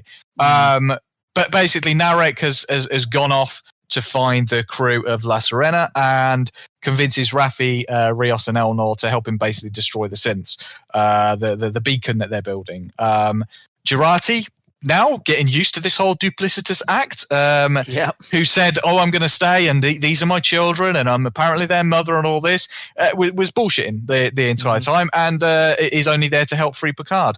And they escape to La Sirena, and Picard, in one of the best things of this entire series, finally becomes the pilot he was way back when. And that is just brilliant. Just watching him fly a ship, and he's talking to her, and he's like, would you excuse me? It's been a while since I've actually piloted a ship. And then you think back to way back when, where she actually talks about the Picard maneuver. Yes. And again, these are the little things that I go, fucking hell, like... Yeah, that was a funny line, wasn't it? She's like, oh, we could do this and call it the Picard maneuver. Yeah. Oh, hang on, I've just remembered that's a thing already, isn't it? Yeah. It's it's kind of fun. So there's this whole thing going on with them trying to stall the Romulans who are out in space. Because a sudden fleet of Romulan ships, which we knew was incoming anyway, commanded by Commodore O, suddenly appears in orbit. While this is going on, obviously Dr. Sung discovers that one of his children is actually not who she says, and doesn't exactly agree with what she's done, so he decides to incapacitate her. after having kind of discussed things with the crew of the Serena. So Soji again, I think is realizing what's going on, and basically realizes that she needs to do the right thing, and so they stop the beacon from being activated and basically destroy it. So she kind of finds her own sense instead of following everybody, which was good. And obviously at this moment we realize that Picard on the ship is beginning to succumb to his illness. But unfortunately, at the moment, that is just not possible because everything going on, he's just like, no, you need to give me some medication to prolong me for a little bit longer. I need to be able to. So she does, but this is not gonna, this isn't gonna make his life any longer. It's just gonna basically give him a few moments of normality or mental capacity to do what needs to be done. And he's distracting the Romulans using another MacGuffin. I can't even remember where it came from. This weird little device which replicates La Serena like 1,000 times. So there's kind of holographic images of that all over the bloody place. But finally, the Starfleet Armada does arrive. And lo and behold, guess who's at the front of it? Captain Riker, which I thought was absolutely brilliant. As soon as he came on screen, there were a few times during this series where I was like, yes! And I shouted out loud. Yeah, that was one. Yeah, that was definitely one of them. Even if the shows up, Riker acting captain, yay! And good speech, Riker. Yeah. Even if the ship does look shit, they're like, yeah, this is our new form of ship. It looks shit, and you've basically just taken the Bridge of the Discovery and kind of revamped it. I get that, restrictions, blah, blah, blah. But the ship itself, I mean, we've gone from the Enterprise D to the Enterprise E looking badass to these fucking horrible thing. Oh my God, like, go back and redo your Starships. Yeah, certainly the battleships should look a bit cooler. Yeah, even the Defiant, for Christ's sake, that was a warship. That looked badass. But anyway, so the Federation arrives with Starfleet and basically says, nope, sorry, we're actually going to grant them amnesty. We're going to listen to them. This is first contact. Up on. And Riker does not take kindly to the fact that the person leading this is the former head of Starfleet security. Yeah. And he's like, I don't know whether you are Romulan, but don't really care. Jog on. Riker's clearly never been a huge fan of the Romulans anyway, but even more so now. So at this, Soji's obviously turns the beacon off, which she's done. The Romulans are like, okay, well, the beacon's off. Starfleet are here. There's fuck all we can do. So they bugger off. But Picard is now really suffering from the effects of his brain abnormality and is beginning to die. So Jurati and he beam down to the planet, and he's obviously having a conversation with all of them around him, and he's basically just saying goodbye. But you and I both know at this point that's just not going to happen, is it? Yep. Because why? We'd already been introduced to a synthetic body, which apparently should be able to take on the essence of a human intelligence. It's so that you could, so to speak, live forever. Mm-hmm. So as he dies, and everybody is coming to this emotional impact, we've got Elnor and Raffi having a little heart-to-heart, and Elnor gets very upset, and Raffi gets very upset, and there's tears going around everywhere. And what do we get? Yep, they decide to put his consciousness into this body because that's what they decide to do. So Jurati, Sung, and Soji decide that that's what they're going to do. So we now get a out-of-body experience where Picard is now having a conversation with Data. He's in a quantum simulation. Quantum simulation, thank you. So they're now having this conversation. Now, you know what? It's completely ridiculous that this conversation is going on. But also in the grand scheme of A, sci-fi, B, Star Trek, and C, the idea that we don't really understand life and death in the sense of what happens when you die. You know, does your consciousness stay in that capacity? Similar to how Data and Picard are having this conversation. Picard accepts the fact that he's dead and that Data is dead, but he's not dead. And all that, it's this very, very interesting conversation about life and its meanings and where does life officially end? and things like that. It's just a really cool conversation, I've got to say. No, I totally went with this sequence. I understood it and everything, because they'd needed to copy Picard's brain to take it into the android. So it stands to reason that his mind would be in a place where Data's is, because we know Data's brain is still there and still exists in their systems. So yeah, it made sense to me that they would both meet on the quantum plane, if you like, while they're both in storage, and they're waiting to put Picard's brain or whatever back into the android. But yeah, I thought it was a good discussion. I did think it was very interesting, that bit.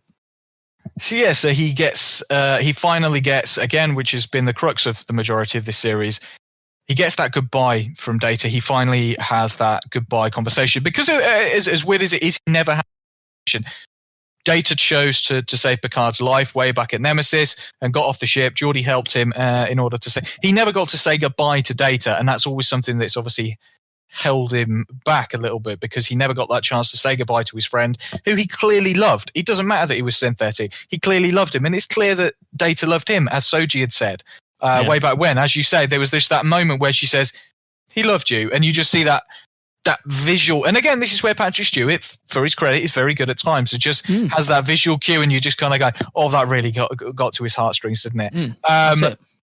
So this goodbye conversation, and basically Data saying, "You won't see me again. I don't want to have to go through the prosthetic makeup. I don't want to have to dress up like Data anymore for you, Patrick Stewart.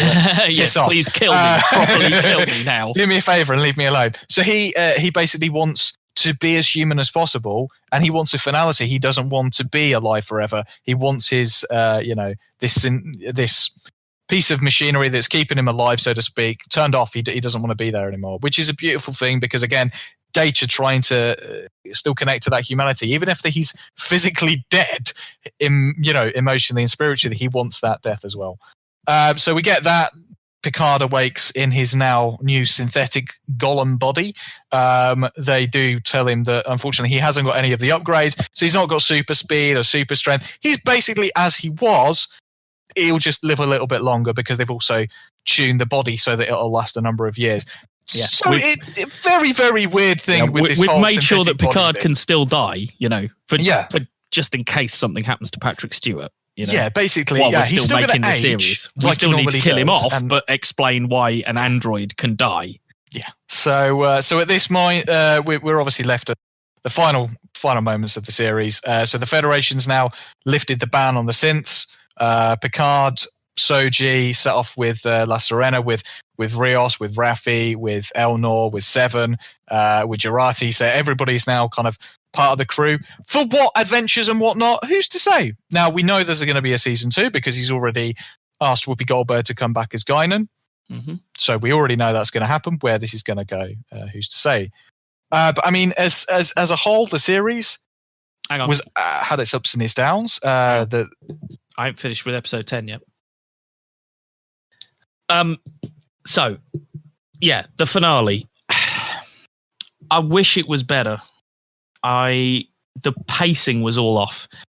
I thought we were going to be a faster paced episode, because we spent the last episode doing the slow drag of moving the chess pieces into place. Nothing gets going for 20 minutes. We're 20 minutes into the episode we're 20 minutes in, and I'm writing notes that Agnes is playing everyone now, because now we discovered that she's playing the synths. About halfway through the episode, the threat finally arrives. So, okay, let's go. We had the lovely MacGuffin from Agnes again on the ship. Oh, if only we had this thing that we need to do this impossible thing that we can't do. Oh, I have one right here. That was nice. And the Riker thing was lovely. But the excitement, quote unquote excitement, the thing we were building towards is done in 10 minutes. Mm-hmm. The whole thing is done in 10 minutes. And then I found myself thinking, well, what am I going to do for the next 20 minutes? Oh, other than watch Picard die, which I know is not going to happen. So I'm not going to get invested in these emotional goodbye sequences. Because, all right, Picard's body is going to die. Fair enough. Yes, his body is going to die, but he's not going to die. And I know this already because Patrick Stewart told me there's going to be a season 2. He's told me he's invited Whoopi Goldberg along, and they're just not that risk-takey to actually kill him off. I wish they would have, to be quite honest. I wish they'd killed Picard at the end of this season and just leave it alone. So yeah, stop saying fuck.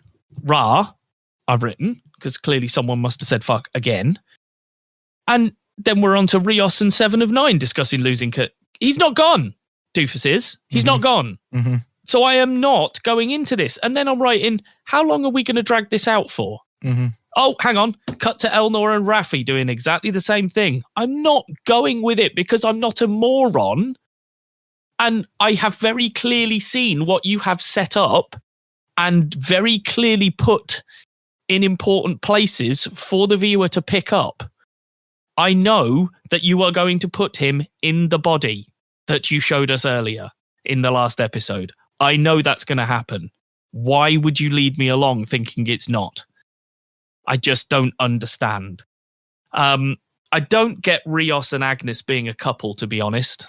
That feels a little bit forced. I don't see why either of them likes the other at this point. It's like they were trying to hit certain marks with this series. Like, oh, well, we need a romantic pairing, and we need this, and we need that. Towards the end, it looks like we're maybe getting a 7 of 9 and Raffi going to become a couple because they sort of hold hands. They're sort of chatting. Yeah. And then I've got no problem with that. No problem with that. Again, I've got no issue with it. Actually, those two characters I can see working. Yeah. Because they are both broken, strong female characters. I think we'd already established that would find in each other an understanding. Yeah, I think we'd established within the series, obviously, the relationship Serenade had with this person who'd abducted Icheb and stuff, that they'd obviously had a very personal relationship. So we'd already kind of got that inkling.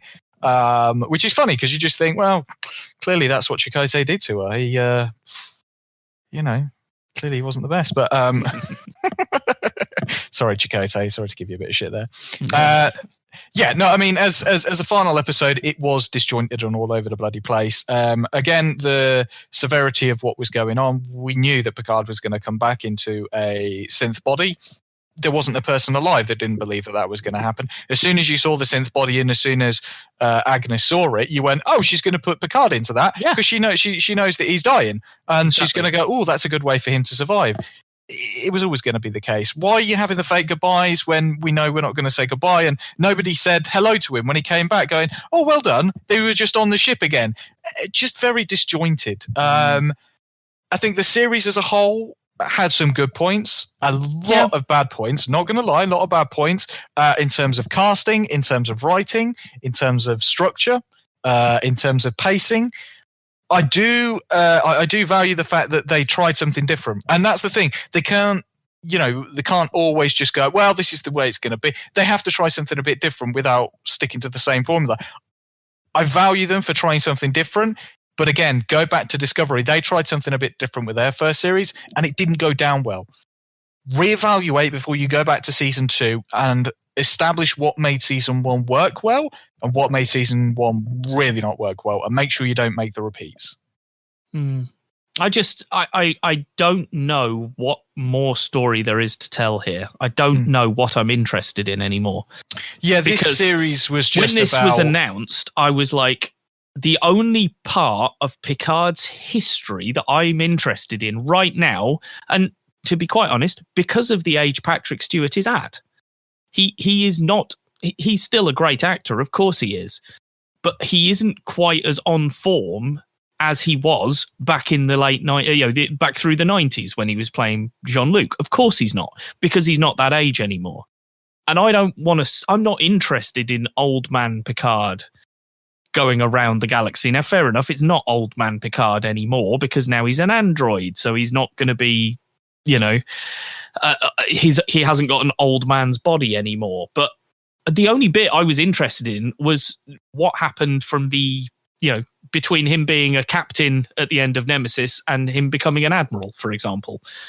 That's the piece of his story that I have any interest left in, because I know it would hit the nostalgia beats of getting the original cast back. Again, I know you can't do that because you'd probably have to recast everyone.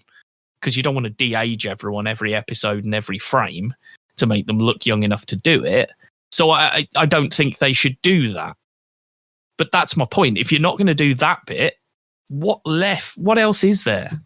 Yeah, it's like I don't know why I should come back with for the name of season 2. Picard. If you're going to go on with the name of Picard, then it's I don't want to. Oh God, of all the comparisons, where bloody Ray at the end of the thing, he goes, "I'm a Skywalker." Have Soji turn around and she goes, "Oh yeah, I'm Soji Picard." She becomes part of his family. I don't know, or something like that would have made a bit more sense than Picard the name, because his brother has died, his nephew has died, so there is nobody to carry on the Picard name. He's got a couple of Romulans running his vineyard, and hopefully they had a good year and they had a good harvest. And that's one of the things that I want to know by the end of the season. That was the important thing at the beginning of the season, if you recall. Yeah, we lost them quite early on, didn't we? But again, those were two characters I really enjoyed. I really enjoyed the two Romulans because they were different, and because we've seen Picard interact with different species, and the fact that his two best friends are Romulans is like, well, that's just a bit weird. There are too many lingering questions with this series as well. What about the Romulans? Commander O's now in charge. Well, hang on a minute. You were in charge of Starfleet head of security. Surely you know a bit. You've still got no home planet. What's going on there? What happened with the XBs? Because Seven kind of left them on their own at the end of that thing, and just kind of went. What about the synths? Soji has left them now. Are they going to stay there with Sung? Who's to say? What was that weird thing that was going to come out of that portal? That looked awesome. I want to know what that was. Oh, you know what that reminded me of? There's that reminded me of the Sentinels from the Matrix. Yes. The little claw hands coming out through it, looking like they're going to pull themselves through. That's what I thought. Yeah. But yeah, exactly. My thought was, after that vanished, I was like, but why are they going to stay vanished? Surely if that planet sent the signal to these people, just because the planet closed the portal, it doesn't mean that those people don't know where that planet is now. Yeah. So surely they can just come straight over to that planet if they want to. Yeah. Where is Narek? Apparently he just disappears by the end of it. Obviously the sister gets killed off. Hopefully, there was a bit crossed. with her that was weird. Because how did she end up back on the cube again? Because the last we saw her, she was on the cube. She was being attacked by XBs. Yeah. And there were about 15 all over her. And then looked like they were going to tear her apart. And then I thought she transported out of there. Yeah, she did. And then she suddenly went back again. Because then all the Romulan ships flew off. And then the next time we see the cube, she's back on it. No explanation of how she was on the cube in the first place. Just like, oh no, I've been here all along. No. Yeah. You transported out of there. Weird. Who cares? Hopefully she's dead. I fucking hope so. If they bring her back, I'd just... Yeah, again, like the fact that Agnes got away with murdering somebody, and they didn't seem too cut up about it, like, oh, okay, we understand it. She still committed murder. Like, she on a man still who murdered was somebody. Innocent, as far as I'm aware. Like, that's still a problem. But yeah, it's like, what is the next mission? So it's intriguing. I credit the fact that Patrick Stewart tried to do something different. I wish it had been different in many places. I think the notes which hit home the most was the bit which he said he didn't want to do, which is getting all of the old cast in just for doing it. Guess what, pal? Those were the best fucking times. They were. I'm sorry to say, but seeing Riker and seeing Troy, and I get it, you want to do it for a new generation, doesn't always necessarily work. Again, thinking about it as a whole, now that we do, I think the reason that I don't really care where we go next is because the only time I feel like we had a crew that are a crew. And do you remember when we were discussing The Expanse and I said there was a bit like partway through the second season where I finally looked at them and went, you're the crew of the Ross and Anti. Yeah. And it just, because you see them and you get it. Because they kept splitting the storylines and having 7 of 9 and Elnor over here for a bit and then them over there for a bit and then just Picard and Soji for a bit and then bringing it. The one time I got to see the crew as a crew is in the final shot of the season. It is in the final shot. Yeah. And I'm like, and I should be looking at that going, I'm really looking forward to where these guys go next. Yeah. But that's pretty much the first time in 10 episodes that you've gathered them all together for me to get to know how they play together as a dynamic. Will they even be a crew? Will they even be a crew? This is the thing. It's like, they've gone off into the stars. What is your mission? Like, you're not a Starfleet ship. Where were you going? Okay, onto the next mission. Where are you going? What are you doing? So okay, yeah, I'm hoping that they sort season 2 out. If they don't sort season 2 out, they're done. Is all I can say. And this after is the thing, reception of this one. The only reason I care about any of this is, I've thought about this a lot when we're talking about things. It's like you said about, Green Lantern would inspire a rant in me. Actually, I care so little about it as a thing. It's disappointed me so much that I don't care about it to get angry about it anymore. Mm-hmm. But I was so excited about this. Yeah. And that is why I am so upset that at 2 different points in the first 5 episodes, I'd have run away. I'd have stopped watching because I don't care to watch shit anymore just because it's there for me to binge. If you're not keeping me engrossed in the show, I'm done. And, we've both watched some stuff. I'm sure there's, I think about Jessica Jones, the first season of Jessica Jones on we enjoyed it. On Netflix. Second season, I loved it. But being fair, it takes a hell of a long time to get going. It does. And that's why I bailed on the second season. Is Kristen Ritter, who at that moment I didn't realise was any kind of actress and very quickly learned that she was incredible. The character she's portraying is deep and complex and interesting and has backstory for us to discover. And she's playing against who? Oh, that's right, just David Tennant. So I'm thoroughly engrossed in all of the early slowness because of the acting quality, and the material they're working with there keeps me engrossed in the slower moments, so that when we finally kick up and get some superhero-y stuff going, I was already on board. And that's what this never got me. It never got me into the characters early enough. It was episode 6, 7, 8 before I'm actually caring about half of the cast. I've made a number of allowances within this series because I was like, okay, they're trying something new and they're doing this. And at the same time, I think we're also so used to bulk viewings now. And genuinely, that is one of the problems, I think, in this. If they'd have released this as an entirety in one sitting, I think it may have been a bit easier. But those weeks between episodes was too long. For you to question or sit there and wonder about this, that, and the other, if they'd have dropped it all in one, may have been better. But I think you're making an excuse for poor storytelling. Sure, I don't understand. If they released 10 episodes all at once, or if they released them weekly, I still would have bailed at episode 3 and episode 5. I don't care whether you've given me the whole series to watch, because I'm not going to watch through to episode 10 if I'm out at episode 3. I don't care about the next 7 hours that you've put for me, because you've done a crap job of getting me on board with your show within the first 3 hours. And to be fair, 3 hours is me being generous.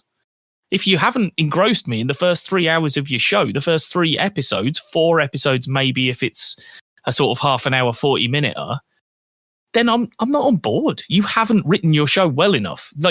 Just because it's a binge watch show, it doesn't mean that you don't need a hook. And they know this because they gave us the hook in the first episode. I just feel the hook undid all the good work that they'd done through the episode. The hook was, this character's died, why? And there's another one out there like her, let's go and find her. So they had the hook, they understand the basics. I just don't think they managed it. And like I say, it's irrelevant to me whether you release 13 episodes or 20 episodes or 5 episodes on one day. If I'm not interested as I'm going through it, I'm not going to watch them all, because I'm become a more discerning viewer over my time. Time was that, yes, I would have just sat and watched it all. Time was that I did with the Arrowverse shit, as we've said before.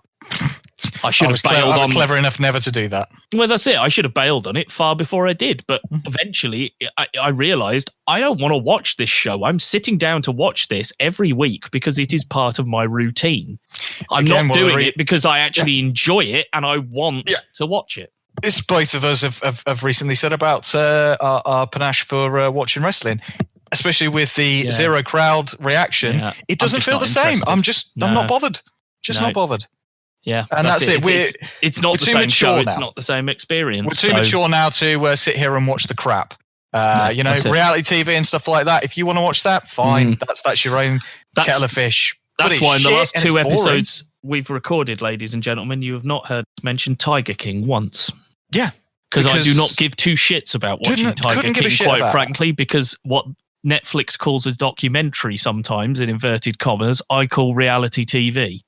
And what I laugh about is that there are so many people going, oh, this is the best thing ever. It's so great. It's so funny. And I'm like, all these celebrities going, oh, I want to do a make, or I want to do a remake, and I want to do. Okay, he's a piece of shit, and you're all fucking stupid. Yes, you're enabling a piece of shit. Basically, you're enabling the delusions of grandeur that these fucking morons from the deep south of America have. And I'm not saying that everyone from the deep south, if you're listening from the deep south, hi y'all. But I'm not saying you're all morons. But let's be fair, there seems to be quite a few down that way who never really got out of the bayous. The depiction of them in the media is that they're a bunch of morons, as with any other group. I'm sure there are a bunch of nice people just as much as there are a bunch of assholes. Exactly. There will be sensible ones among them, but Christ, he does not do a good job for international relations with your country. But then again, neither do the Kardashians. Then again, nor does the president. Hey! No, neither does the president, neither do the Kardashians, but still. Anyway, we digress. I do find it quite amusing at the minute, just as a slight side point that's nothing to do with music. Movies. I do find it quite amusing watching Donald Trump in his daily briefings at the minute, where he is just like a man, a first-time actor on a set reading from a script. And you can see all the people behind him going, don't deviate off the script. Just read the fucking script. Just read the fucking script. It's hilarious. God, he went off script, didn't he? Oh, yeah, that's it. God. Oh, we'll be open real soon. Oh, Trump, what are you doing? Anyway, I digress. It does amuse me at the minute watching those things. I was disappointed, I think, overall. I wouldn't say that there aren't highlights in there. Mm-hmm. I think most of them are when it's twigging my nostalgia strings. I think the only stuff I can think of with new characters that really came anywhere close is, like I say, the stuff with Raffi and Rios's holograms and the way all that's put together. That really got me. But other than that, I mean, I don't like Agnes's character. Agnes I'm not going to lie. I'm not a huge Alison Pill fan. I don't feel that we've got a handle on her character either, because the character has been so duplicitous and playing this side, then playing that side, then having her own agenda, then playing this side, then playing that side, then doing this. I don't feel I have a base on where her character is and what her character is as a baseline, you know? And yeah, like I say, Raffi and Rios, they're great. Soji's okay now that she's, discovered stuff and that we know who she is.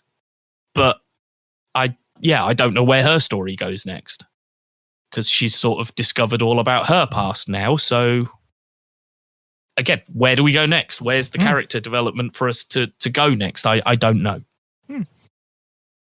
Well, the only thing we do know about season 2 is that Guinan will be in it, and to be honest, that will probably be the highlight of season 2, because any interaction between Patrick and Whoopi Goldberg on screen was always gold. So usually, I wish they're not going to, but I'd like them to kick Kevin Goldsman out of the writers' room before they come back. But I don't think they will, unfortunately. He's unfortunately done enough shit that he manages to get himself in every fucking writer's room, and people seem to forget. But hey ho. Any final comments? No, as I say, this is a series that I think we've spoken about this a little bit longer than we probably would, because we're both passionate about Star Trek. We've gone through Star Trek, we've gone through Next Generation, we've gone through DS9, Voyager, all of the films, and Discovery, and now we're at this. And I suppose our expectations were higher. So I'm disappointed. I have no hesitation to say that the hype that I had that I had bought into, if you like, or as you say, my expectations were incredibly high. But it doesn't mean that things can't meet those expectations. I went into Avengers Endgame with insanely high expectations, with 10 years worth of high expectations. And I came away. Such a shit film. Bullshit, wasn't it? I came away, feeling that every single one of my expectations had been met, exceeded in some cases, and I was happy with what I'd been shown. And this just did not deliver what I wanted it to deliver, I don't think. And like you say, maybe that's, as with all these things, that's a personal thing. Obviously, maybe I went in with the wrong ideas, or maybe I did pick too much in the early phases instead of trying to get on board with the characters. I don't know. I just don't feel that I was, some things grab you by the neck and drag you along for the ride. And it was not until very late in this series where I felt any sense of that. So, thank you everybody for joining us on this discussion of the first season of Picard. Hopefully, we'll approach the second season when it comes around, and hopefully it'll be better. But for indeed. Thank you for joining us, and please do, as always, please pop your comments on the Facebook page at facebook.com/the ScreenMasters, and let us know your thoughts. Go on. No, you're doing well. You're doing the sign-off. Yeah. Well, I wasn't going to do the whole sign. No, that's fine. I was just letting you go. You're doing it all right. No. Every once in a while. No, I'm over to you now. You can do that. Send us a message. Are we right? Are we wrong? Did you like it? Do you want to see another season? Who knows? Send us a message on the Facebook page. As I say, if you go over to the Facebook page, on the 13th of April, a quiz was posted up there for you to fill in the missing words. It's to do with movie titles with numbers in the name, and you need to fill in the blank words to make the title. By all means, go over there, have some fun with it. Let us know how you get on, and we shall see you next time. So for now, I shall say I've been Fluff. Oh, I've been Fluff. Well, no, yeah, you did it. I was doing it just because you were like.